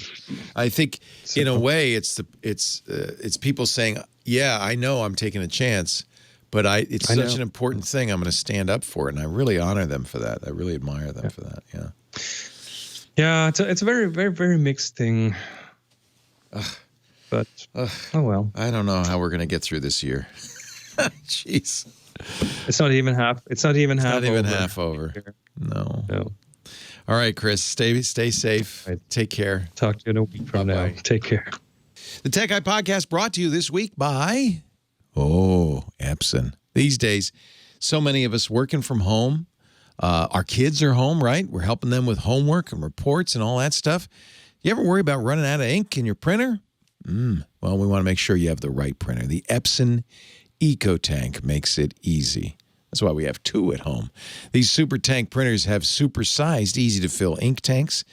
They also come with a ridiculous amount of ink in the box. When you buy the printer, enough to print thousands of pages. No more rushing to the store to replace ink cartridges in between jobs. In fact, EcoTank ink is so affordable, I just got another set. So in a year or so, when I need more ink, I'll just pour it right in. Those easy-to-use, color-coded, keyed bottles you can't miss. It's so great. Kiss expensive ink cartridges goodbye. EcoTank is changing the way I print and you print. Everybody prints. Go ahead. Print all your work reports and your task lists, all the homework assignments too, in beautiful color because you've got lots of ink to spare. Epson's EcoTank makes it easy to add to your online shopping list so you can just fill and chill. Check out Epson EcoTank printers. They're at Sam's Club. They're at Target. They're at Walmart. And, of course, online at epson.com/EcoTankLeo. I've been an Epson fan since the very beginning. It's all I use. EPSON. Epson.com/EcoTankLeo. Epson, exceed your vision. And we thank you, Epson, for supporting the Tech Guy podcast. You could support it, too, by picking up an Epson EcoTank for yourself. You'll be glad you did. Epson.com/EcoTank, Leo. Now back to the show. Leo Laporte, the Tech Guy. 8888 Ask Leo. That's the phone number. We're doing a photo assignment we do every month with Chris Marquardt. It's not a contest. There's no prize. It's just really a chance to go out and take pictures, kind of to encourage you to take pictures. Each month we have a topic. He's going through the alphabet. We've gotten to the letter N. Now, Chris likes to pick kind of open-ended assignments, and this one's pretty open-ended. N stands for normal. Normal. I don't know what that means to you. I'm sure it's a different definition for everybody. That's the beauty of it. So go out, take a picture. It doesn't have to be with a fancy camera. It could be with your camera phone. But illustrating the concept, the idea, the word, what normal means to you. Tag it with the, well, first upload it to Flickr, okay? And then Flickr, when you upload a photo, you can add a tag to it.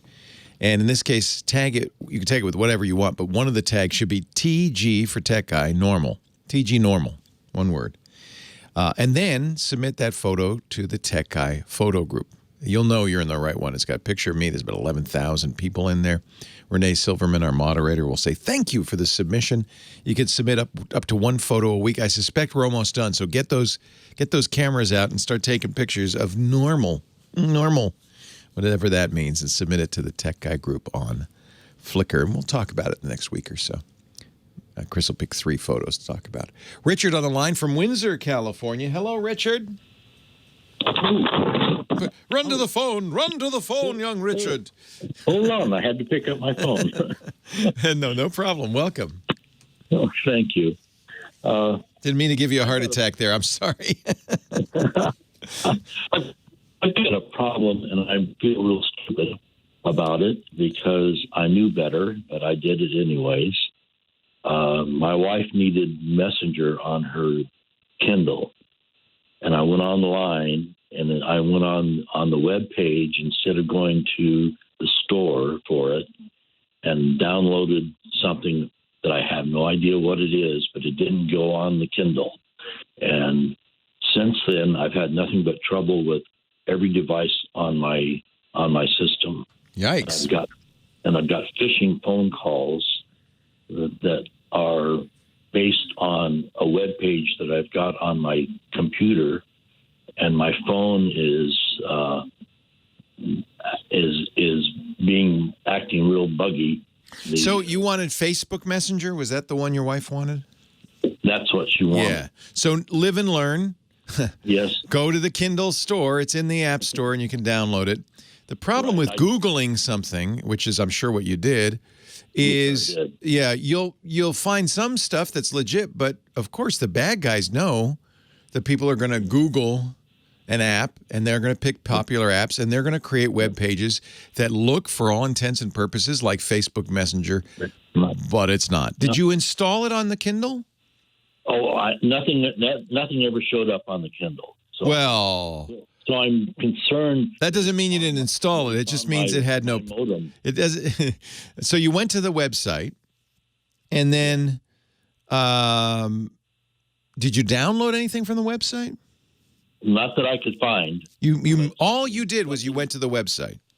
I went to the website and I downloaded it, but I can't find it on the Kindle. And what device did you go to the website on? The Kindle. And no other device, just the Kindle? Just the Kindle. Okay. And you clicked a button that said download Messenger, and then nothing happened? That's right. Okay. So there's a limited number of things the bad guys could do in that circumstance. I don't know if everything you're experiencing is because of that. So often it's the case, if a bad guy can just steer you to a website, they can hack you, because what happens is they buy these kits with hundreds of little programs on them designed to attack all sorts of vulnerabilities and all sorts of things. If a bad guy made a website that says Facebook Messenger for Kindle, he's expecting people on Kindles to go there. Yeah. And so probably on that website, instead of having exploits, targeted attacks for Windows or Macs, it's full of targeted attacks for Amazon's Kindle tablets. Now, I don't know how secure or insecure the Kindle tablets are. I would guess they're not terribly insecure.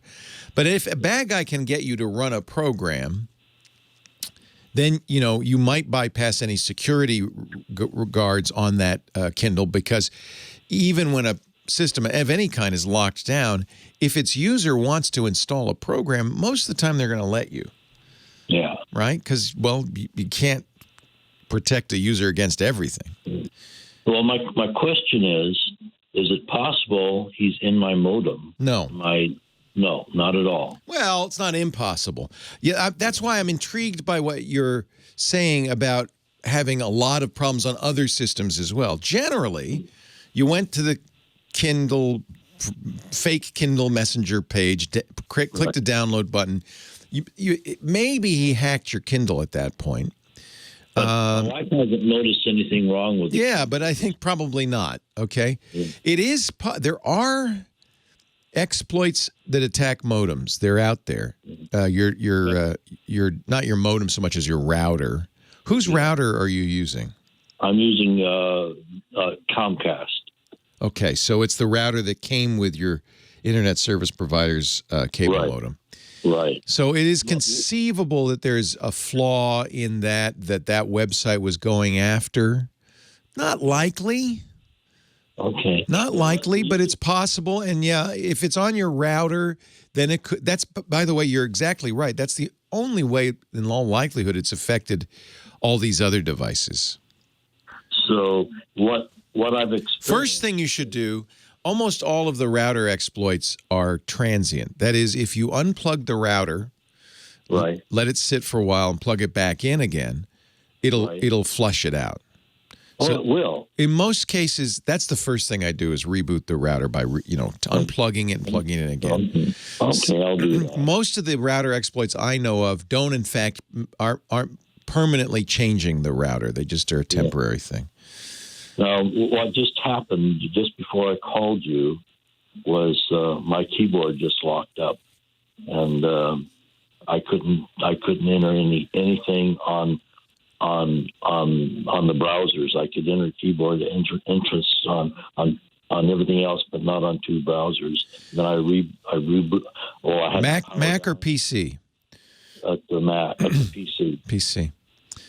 Yeah, it doesn't seem likely related, but it's possible. Go reboot your router. That's a good thing. If it doesn't clear up, then call Chromecast and say, "I think my router's hacked. Can you flush it?" And they can do it remotely. They can. Yeah, they can all. Unplugging it's one thing to do, but they can actually rewrite or reprovision the router remotely. Okay. So that's another thing, and they may want to swap it out. After that, is it possible your devices now have been hacked? Yeah, in theory. Yes, I believe so, yeah. Yeah. So that's a much more complicated thing to do. I would do the router first because you don't want it to be reinfected. But now you've got to figure out what's going on your other devices. Try seeing if the router fix clears everything up. Okay. I'm going to guess it does.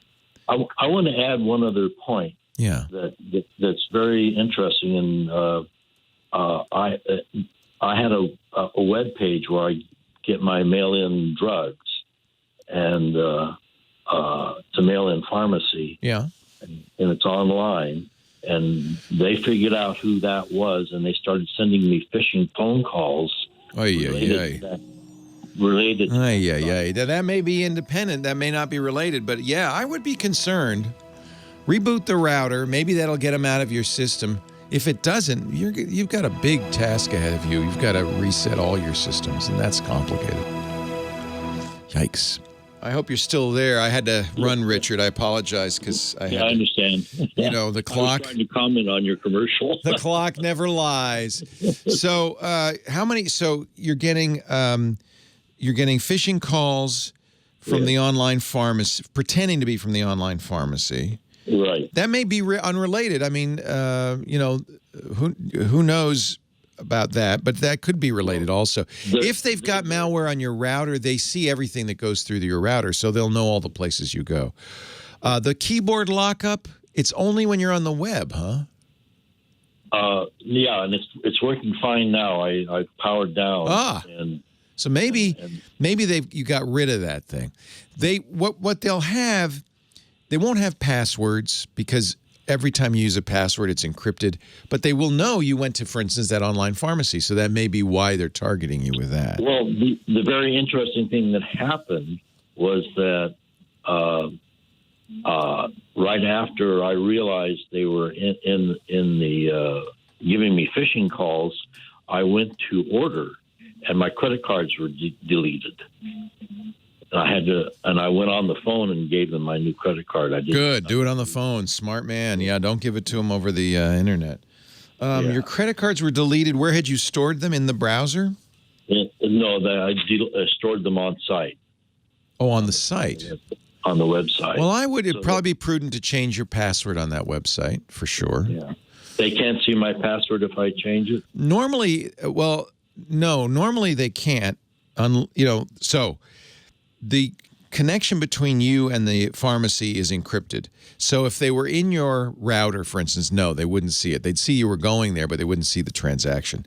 On the other hand, if they were somehow able to install a keystroke logger on your PC, they would see everything you type. So at that point, they might see it. If, on the other hand, if you have a keystroke logger on your computer, you have lots of other issues. It is, I can imagine an exploit chain that would start by getting into your router and then using that as a gateway into your other machines. It's not impossible. It's highly unlikely because it's a labor intensive, and most hackers aren't going after individuals. They want to get as many people as possible. Well, it's very interesting. When I got the phishing call, it was asking for my date of birth and my zip code. Good. Don't give it to them. Well, I gave them false information, and it clicked off immediately. Oh, interesting.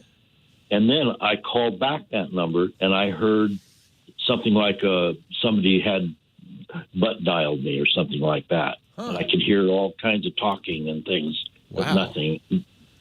Wow, that's weird. So I wouldn't be too worried. I'm glad you rebooted the router. See if these things persist, or if it's just stuff that they might have known from the period of time they were on that. Yeah. It would be somebody very anxious to. By the way, it could be a completely unrelated malware incident. So, malware is everywhere. So I would just keep an eye out for it.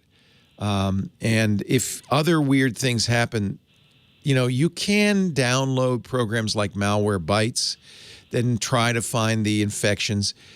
But if they're that good, they're going to hide it in a way that nothing will see it. The only way to get rid of it is to do what you did with your router, is to wipe it and start over. And that's why a good backup's useful, because you could then just erase Windows, put a new copy on there, and restore your data. All right. But I think let's wait and see now if things are better. Okay. All right. Well, I appreciate it. My pleasure. Thank you very much. All right. Take care. Bye-bye. Bye-bye.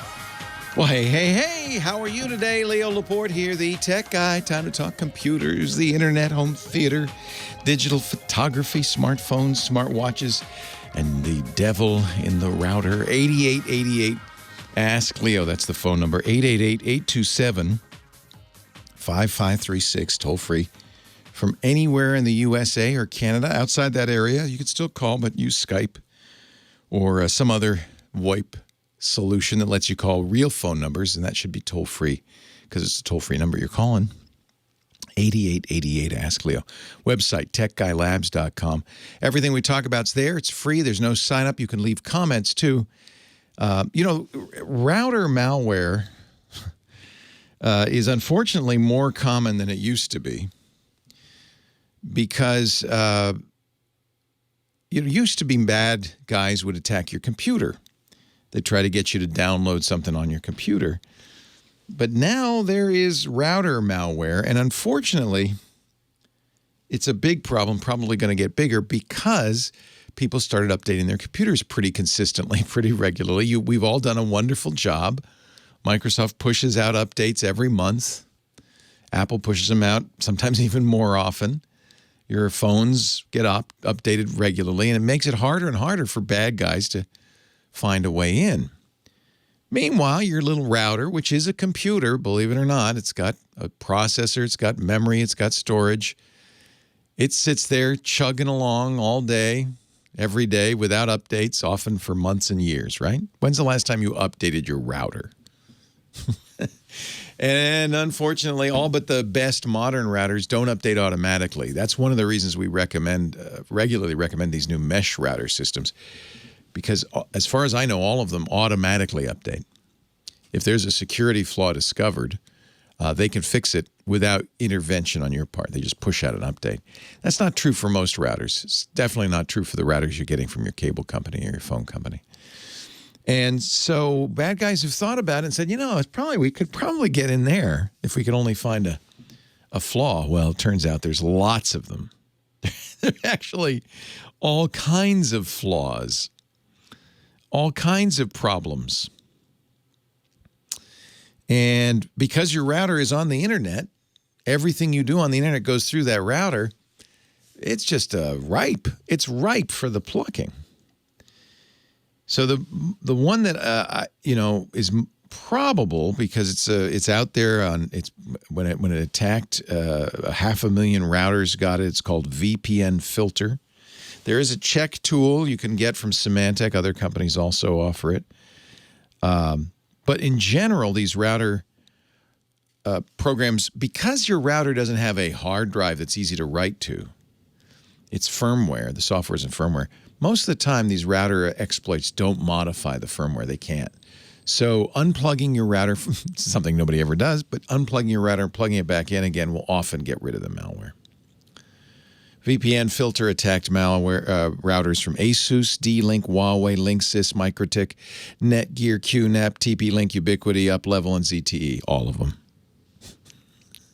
All of them. The FBI discovered it. In fact, you might remember a couple of years ago, the FBI bulletin that said, reboot your router. That's why. And one of the things VPN filter does is it collects all the information going through your routers. And so it isn't completely incredible that could have happened to our caller. Could have easily happened. He went to a site, malicious site, right? Thought he was downloading something on the Kindle tablet. But of course, it has to go through the router, doesn't it? So when he goes to that site is running in the background a VPN filter installer. It checks to see if the router's vulnerable. Almost certainly it is, because most routers are never updated.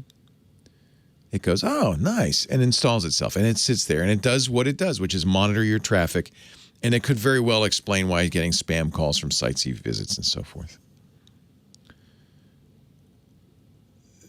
Turning your router off and on again, or better yet, unplugging it, letting it sit for a few seconds, 10 seconds or so, and plugging it back in again will get rid of it.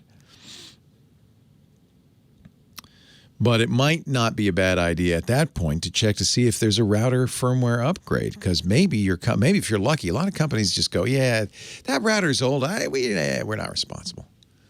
But if you're lucky and you have a good company and a good router, and maybe they can update it, I would ask Chromecast. Chromecast would know, by the way, could even check to see if you're infected. They would know if their router is vulnerable, and they may just go, oh, yeah, we'll have a new router on its way to you tonight. They might well go, oh, yeah, oops. Well, they might not say oops. But if they respond quickly with a fix, maybe they know. Maybe they know. This is an issue for sure. And it is something that's relatively new. And I think a lot of it comes from the fact that we've gotten better at securing the other stuff. Bad guys are attacking other, vectors, other openings, because it's harder and harder to attack Windows and Macintosh because they're updated so frequently. 8888 Ask Leo. John on the line from Pomona, California. Our next call. Hi, John. Hey, how you doing? I'll say it like everybody else. First time caller, long time listener. Thank you. Been listening to you since the early 90s also. Thank you. I have a big problem. Uh-oh. Is this the first time you've ever called, John, after all those years? First time. You waited for the big problem, did you? I waited for the big problem. Well, thank you. I'm glad to hear from you. Finally, I've been waiting. I have LastPass. Okay. I think it's great. Good. But somehow or other, I've lost my master password. Oh no! Everything I'm trying doesn't work. Oh no! Did you forget it, or it's just not working, or? Well, inadvertently, I'm not sure if I forgot it. Because everything else I have written down and hidden. So this is LastPass, by the way, I should mention, a sponsor, big sponsor of our podcasts. Big fan, been using them for 10 years. That's why I have LastPass. Oh, and now I feel guilty. It's a password. It's a password vault. It's a password manager, and the idea is it will generate good, unmemorable passwords for you. You don't have to remember them because it remembers them. But there is one password you need. That's the master password to unlock LastPass. Now, LastPass doesn't have access to your password. Right. And that's good, because if they did, that would be a security problem. But they do have a password reset technique. So have you tried doing that? Yes, I've sent a request in, and I was doing that while I was listening to you on the phone. And it's, I don't know how I did it, but I can't get into anything, and everything I do, it just won't let me in. So trust me. You tried. If that happens, this is a disaster. People are wondering, it works. Okay, so at their support site, they have a page, Recover Your Lost Master Password. It is an issue because they don't want to keep track of it. They don't want it. And for security reasons, that's good. But at the same time, it's a little bit more problematic if you've lost it. So they cannot reset your password, and they can't send you a copy of it because they don't have access to it. But they have other ways of doing it. For instance, you can use mobile recovery. If you use LastPass on an iOS or Android device, you can log into it there and do mobile recovery. They do have recovery one-time passwords. I'm going to put I don't know if you can get online at all, but I'll put a link in the show notes to LastPass's page on this. Or you can call them, because they're a good company. They stand behind their product. That is the one risk, though. You got to keep track of that master password, and that is an easy thing to forget because you're going to make that strong, aren't you? It's not going to be monkey 1, 2, 3. Oh, I am sorry. I am sorry. That's, of course, problematic. And this is the difficult thing with good security. You probably experience this all the time. If you forget your password to your bank, you just call them and they send you another one, no problem, right? But the last thing you want is a password manager that knows your password. That's just problematic. And so LastPass, it does everything right. And one of the things it does is make sure it doesn't have your master password. That's potentially problematic, as you can see. So when you set these things up, really important that you set up a recovery system, and they talk about that when you set it up. And I know you're going to say, "Oh, I'll never forget this." I've done that, and I've forgotten it. It's easy to do. I'm sorry. I can't be more help because this is the nature of a truly secure system. This is how it's supposed to be. I'm sorry. Of all the times for you to call, John, after all these years, I wish I could be more help. Leo Laporte, the tech guy. Thanks to Zeke in our chat room, there's actually a post on WikiHow, wikihow.com, on how to remember a forgotten password. Like tricks to use to joggle your memory to remember it. I don't know how helpful this will be. I have forgotten passwords, absolutely. In fact, I've set up password managers in the past, and promptly forgot the password, which means they're completely useless. So you have to start over again. The good news is almost always if you are using passwords, you can get a password recovery from everywhere else. It's just the password manager that doesn't do it. So you just have to start over again. But this was good. I'll put a link in the show notes at WikiHow, of the WikiHow page, how to remember your password. Maybe I'll try some of these tricks because I did forget a password. It's kind of an expensive password to forget. There's what they call a cryptocurrency called Bitcoin. You've probably heard about Bitcoin. It's not real money, but it can be converted to real money. And for a while, I had a tip box, a tip jar. The people were giving me Bitcoin. And I had some of my own, and I accumulated, I think, about a little more than 7 Bitcoins in my Bitcoin wallet. But being a smart chimpanzee, I made sure that Bitcoin wallet was protected with a password because you wouldn't want anybody. It's a problem with Bitcoin. If you're not careful, somebody gets your wallet, they can get your coin and, steal it. It happens all the time. So I got to put a good, long, strong password on there. So long and strong, my wallet is locked. And current Bitcoin price is worth more than $70,000. So I'm sympathetic when somebody says, I forgot my password. I'm not going to judge. I'm not a judger. No. I have 70,000 reasons not to judge you.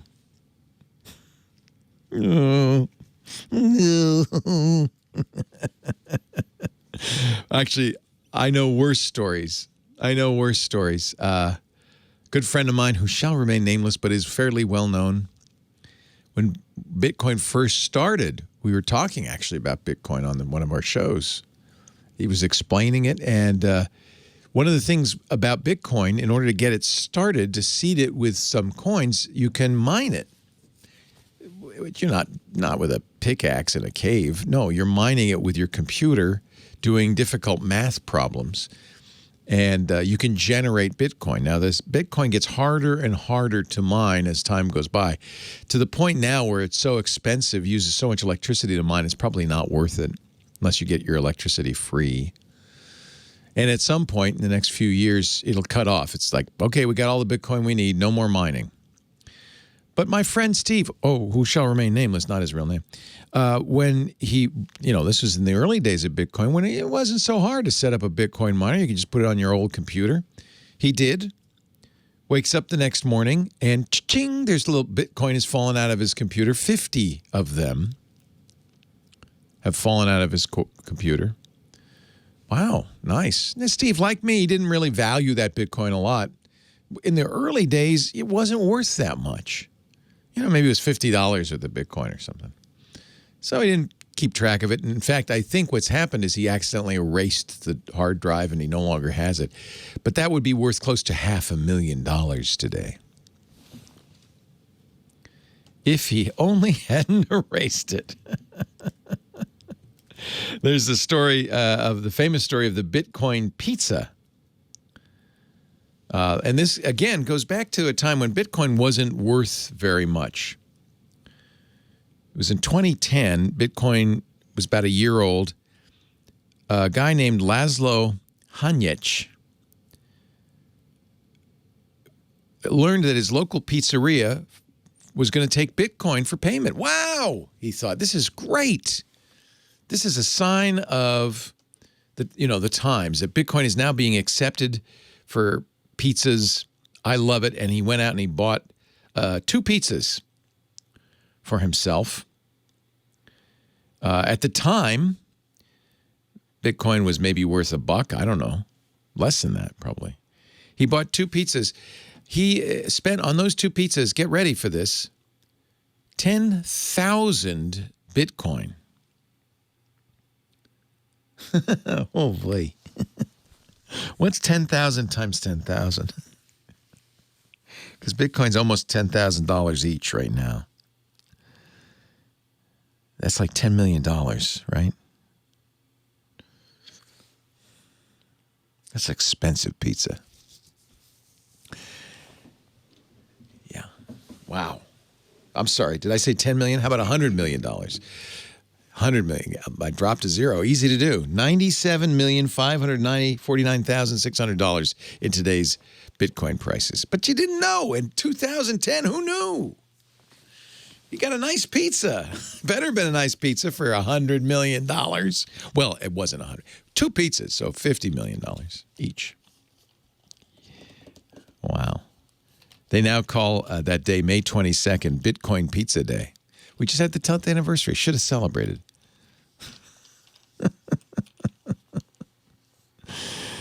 So I can't remember my password, but that's a mere $70,000 worth of Bitcoin. My friend erased his hard drive. That's a mere $500,000 worth of Bitcoin. Laszlo has it on all of us. I wonder if he kicks himself 10 years ago. He spent $100 million. Leo Laporte, the tech guy. Let's take a little break, come back. More of your calls coming up. Leo Laporte, the tech guy. Line 2, Don in Dallas, Texas. Hello, Don. Hello, Leo. I'm another long-time listener. How are you? It's great. It's been long-time listener day. I love it. I am great. I know. It goes back to the days of Call for Help and all those other shows. You. And Thank you. I want to thank you for teaching me so much about computers. Not only me, but my family, my relatives, my friends. They call me when they need something. I love it, Don. They call me Leo. I love it, Don. Nice to meet you. Yes, sir. Okay, I got a question for you. I'm trying to use Skype and Zoom with some friends over the internet. We're musicians from a long time ago, and there's a latency problem. Yeah, we have the video and the audio. So what we wound up doing, we went on to Jamulus, which is a program for audio, right? More strictly audio, right. And we can actually get rid of the latency on that. And I know you've got to be near everybody trying to do the video on Skype or Zoom, and I've done all the little tweaks that I could think of. However, like when I see you talk to that fella Chris, I'm sure you're using a lot of more sophisticated equipment than we are. No, we're just using Skype. Are you really? Yeah. And it's well, then I found out that if you're within like 100 or 200 miles away, it's okay. You don't have that latency problem. It's not just distance. It's really if you're both on the same network, it's better. Like if you both have the same ISP, there's a lot of factors that go into internet latency, and all it really is there's switches. It's going, it's not merely the distance it's traveling because it travels at the speed of light. It's all the other stuff in the way. And, of course, as a musician, even a fifth of a second or even a tenth of a second throws it off. Now, Jamulus is nice, but it's kind of, it looks like it has a central server. Well, not really. It does have a central server, but I mean, we all have, I've got my own server for it, but we try and get a server that's in the middle of us, which is close to sort of all three of us. That would work better, sure. Yeah. Yeah, and we do that, and that sometimes works, depending on all the other conditions. Jamulus is nice because it's open source and it's free. There are commercial services that do this as well. Uh-huh. And you might want to look at Jammer, Gammr. Yeah, I checked that out too, and I didn't see too many great reviews on it. Yeah. This is a hard thing to do, and people think you can do it because there's all these great YouTube videos and TikTok videos and stuff where it's all synced up. You see the cast of Hamilton all singing together. I know, and you're singing it together, but they're probably doing it individually and putting it together later on. They're doing a click track. They send a click track to everybody. They record it individually, and then they sync it after the fact. You can't do it live. It's very difficult. Yeah. Yeah. So that was my question. So you're saying that when you were talking to Chris, you were on Skype, because it didn't seem like there was much lag. Was he close by? So he's in Germany. That's why I figured. He's not close by. Yeah. And that, in some way, I have to say, so my podcast network, we use Skype for everything. We've tried everything, and Skype seems to be, for our purposes, I'm not even looking at latency as much, because there is latency, but I'm looking more for quality, and Skype does a very good job. The video is the best on Skype I've seen. It is. Pretty much. And in fact, Jeffrey Fowler at the Washington Post just tried a bunch of video conferencing tools, and Skype came in #1 there, too, so that kind of confirmed it. But latency has more to do with the kind of network, the amount of bandwidth. And I've noticed that you would think it is about distance, but I've noticed that when we get callers from Scandinavia, Germany, they almost always have better connections. I heard that too. When I've tried on Jamulus, I've been able to see someone in the United Kingdom, and it seemed okay with the Because we have the crappiest internet in the world here in America, the place that invented the damn thing. Right. And it's because there's a lot of reasons. But, yeah, it's weird. But often I get better call quality from people not in the U.S. Yeah, and I know, and I've got a very fast internet speed. I got fiber on Uverse, and the other buddies of mine will have pretty good internet. Yeah, it's not merely speed. Latency is related to speed, but really it's more about something called jitter and ping times, latency. And ping time latency, yeah. So if you've tried Jamulus, you've tried Jammer, there are a few other services. But if they don't work well for you, I don't know what's going to work well for you. And people want to do it live, whether for rehearsal or to perform live. Just to have some fun, yeah. Yeah, it's really, really hard to do. Somebody in the chat room is recommending Clean Feed. I don't know what this is. Clean. I tried that one too. Yeah, that's another one. Yeah, that works off just the actual their website. Clean Feed, I believe. Right. Where you just live audio and high definition with anyone in the world. The idea of if they have a centralized website, some of this has to do with how good the backbone is, because most of the time in transit is spent on the backbone. And then the last mile, if the last mile's bad, then it doesn't matter. So there's all these things involved in this, I'm sorry to say. What music? What kind of music? Oh, I'm older. I like my music stopped with the Beatles. Sounds good to me. Can't complain about that. And is it just for fun, or is it a professional band? Well, actually, we used to play together like 50 years ago. We still get together every now and then, and we play some music, and it's fun. Is it so bad that it's jarring, or it's just not ideal? It's not. Well, when you try and look at the video, it gets jarring a little bit. You know, that's hard. So we're doing it on Jamulus, and we've got it down where it's pretty good.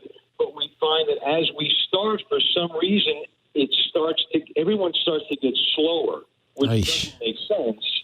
But I mean, we start off pretty good, and then we're sort of trying to play catch up with everybody. So it gets out of sync. In other words, over time. Yeah, over time. I wish I knew a good answer to this. We've recommended all of these solutions in the past to people, but I'm sorry to hear it doesn't work all that well. Yeah. Well, as I say, I've been a long-time listener. I've learned a lot from you, so thank you very much. Hey, it's my pleasure, Don. My last question is just a quick one. How about on the iPhone, on the speeds? Can they get anything more than like 300 download? Like I've got a gig up and down on my server. Not my server, I'm sorry, my router from them. How fast are the speeds on iPhones? They ever go that fast? You know, that's a really good question because I've never been on anything that fast. So I thought when I got it, I said, wow, but I know I get it on my internet. There are limits to the radio, and I would bet in a phone they're not building in more. That's good, yeah. Yeah, but I don't. That's a really good question. How fast can you go? I presume you're on Wi-Fi. Yeah, well, Wi-Fi, yes, on my iPhone. Yeah, you're not using the cellular system. No. Yeah, I in theory we're on a 10 gigabit network here. Right. I doubt I'll run a speed test right now, but I doubt it's going to be faster than maybe 100 megabits or so. I just think you're right. I think it's a limitation of the Wi-Fi built into the phone. Oh, wait a minute. Let me see. All the way up to 307. So maybe 300 is the limit. That's again. I think that's the limit. Yeah. Maybe that's the limit. 307 down. I was able to teach you something, Leo. I think that may be just 306 up and 307 down. I bet you that's the limit. Yeah. There you go. Because in theory, this is a gigabit. Well, actually, that may be the Wi-Fi. Remember, I don't actually. You know what? That's what it is. It's the Wi-Fi itself. And if you got a Wi-Fi 6 router, it might be faster. Right. I'll tell you what they did say. They told me on the Wi-Fi on the Uverse, they only go about 300 or so. So I was surprised on that. That's right. Yeah. That's probably it. Maybe that's what it is. Newer routers might be a little bit faster. But, who knows? It's a combination of the two. I don't know what the nominal limit. I'm actually pretty impressed at 300 megabits a second. I don't know what the nominal limit is on, say, the newest Wi-Fi 6. It might be better. Leo Laporte, the tech guy. Yeah, it's time to say the thank yous. It means we're coming to the end of the show here. I'm sorry to say. I'm just so sad. I have to go back in the box for a week. Oh. Thank you to Lady Laura, our musical director. She does such a good job spinning those discs. We got to get the spider webs off her, though, because she's been going back in the music library way in the back there. Thanks to Kim Schaffer. She just hangs out with the phone all day. She doesn't have any dust. Nope, no dust on her. Thank you, Kim, for screening our calls. Thanks to all of you for listening in, whether it's been for the last hour or the last 30 years. I appreciate your support. Leo Laporte, the tech guy. We have time for a few more calls, so let's get some in here. What do you say? Starting with my old friend from Minnesota. Actually, he's in Finland, Minnesota. G. Scott. Hello, G. Scott. Hey, Leo, how you doing today? I'm well. How are you? I'm good. So I was just kind of following up on our conversation from a couple weeks ago on the speakers, and I ended up going with Fluence. And then, that's so funny because you heard yesterday Scott Wilkinson talk about those Fluence speakers. I did, and I already had a set out in my California home. I've got a 5.0 set with towers. So you had their home theater system as opposed to the Bluetooth speakers talking about yesterday. Correct. Yeah. And really, really good value. I think I paid $400 for the 5.0 system, and wow, all in the left, right, the center, the rears, all of that. Yep, and wow. I don't need a sub. Nice. Well, here in Minnesota, I've got a little smaller cabin, and so I went with the Bookshelf 5.0. Yeah. I'm going to have to add a sub with that. Okay. But I'm paying about the same. You recommended the Elex, and for a pair of Bookshelf, just stereo was $500. Right. I'm getting my setup here for $500, but I'm sure the quality of the Fluence. I wanted to back up Scott's review yesterday that I think it's a very good value and a good company. So I had never heard of them until yesterday. Scott was talking about a new set of powered Bluetooth speakers that he reviewed at his techhive.com column that he really liked a lot, the AI60s. It's the first time I'd heard the word Fluence. But now you're the second, and you're very happy with those, huh? Because that is a great price for the surrounds. I've had the ones in California for a couple years, and nice. I mean, we're rocking the movies and the tunes, and so I just wanted to back that up. But a friend of mine just stopped by, and I got a quick question for you now.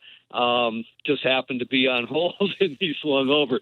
He's got a Chromebook, and he's got a Chromecast, but he does not have a smartphone. So his daughter came over and helped him set up the Chromecast, and but he's not able to control the volume with his Chromebook. Does that make sense, or is there something that he's missing that I can help him out with?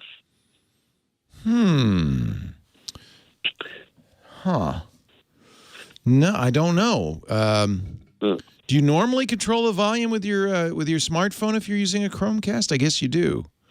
That's what it says. I've Googled it a little bit here while we were, listening to the rest of the show, and like I say, his daughter came over. Now I'm wondering. This is new. This is new. They did not. You're right. They did not have volume control in the past, so it may depend on what vintage his Chromebook is. Right, and I'm going to go down and check it out. I'm going to bring my smartphone down and see if I can get him back to a listening level. So apparently, and it's not that new, a few years ago, they added this feature to Chromebooks. If you don't see a slider for volume, then you don't have control. And it may depend on the vintage of the hardware, I guess, because the operating system is up to date, I'm sure. So that's apparently something that was added later. I didn't even know. You'd need to see a slider on the Chromebook. If not, you're going to have to use the TV's control or the AV receiver's control to do the volume. Okay, good. Well, I'll go down and check because, he got a Chromebook a few years ago. He had a Windows Vista, and he got scammed. And so we said, get off. Good man. You've been listening. That's good, G. Scott. You know the answer. Get off that Windows machine. Get a Chromebook. There you go. Nice. All right. Well, hey, pleasure talking to you. Well, you too. We'll see if we can get him shaped up. All right. Thanks. Take care, G. Scott. Todd in Perdonia, New York. Hello, Todd. How are you, Leo? I'm well. Needed some help today. My wife and I have been talking about turning all these old VHS tapes into digital, and we've been thinking about paying somebody. Well, I realized 2 days ago that I bought a video capture card because I teach at a university, and I needed a way to do demos. Yeah. While we were teaching online. Yeah. And went out to a store today and found a converter to convert to HDMI, so I could go from VHS to do that. Now all you need is a VHS player. Well, somebody gave us one of those about 3 weeks ago. Oh, wow. You're set. So you got VHS, you got the tapes, you got the player, you got a capture card. Now, remember, the player output on these old VHS, the old VCRs, is analog. It's going to be red, green, blue at best. More likely, it's going to be red, white, and yellow. Do you have those RCA, red, white, and yellow RCA jacks in the back? I've got that, and I've got a converter that's converting it to HDMI. My issue is software. I just don't know what to use. For my videos for school, I use Screencast-O-Matic. For some reason, I downloaded OSB a few years ago to do some streaming stuff. I don't really know how to use it that well, and I have QuickTime. But do you have any suggestions for software? I'm on a Mac. And settings. Chances are your card came with some software.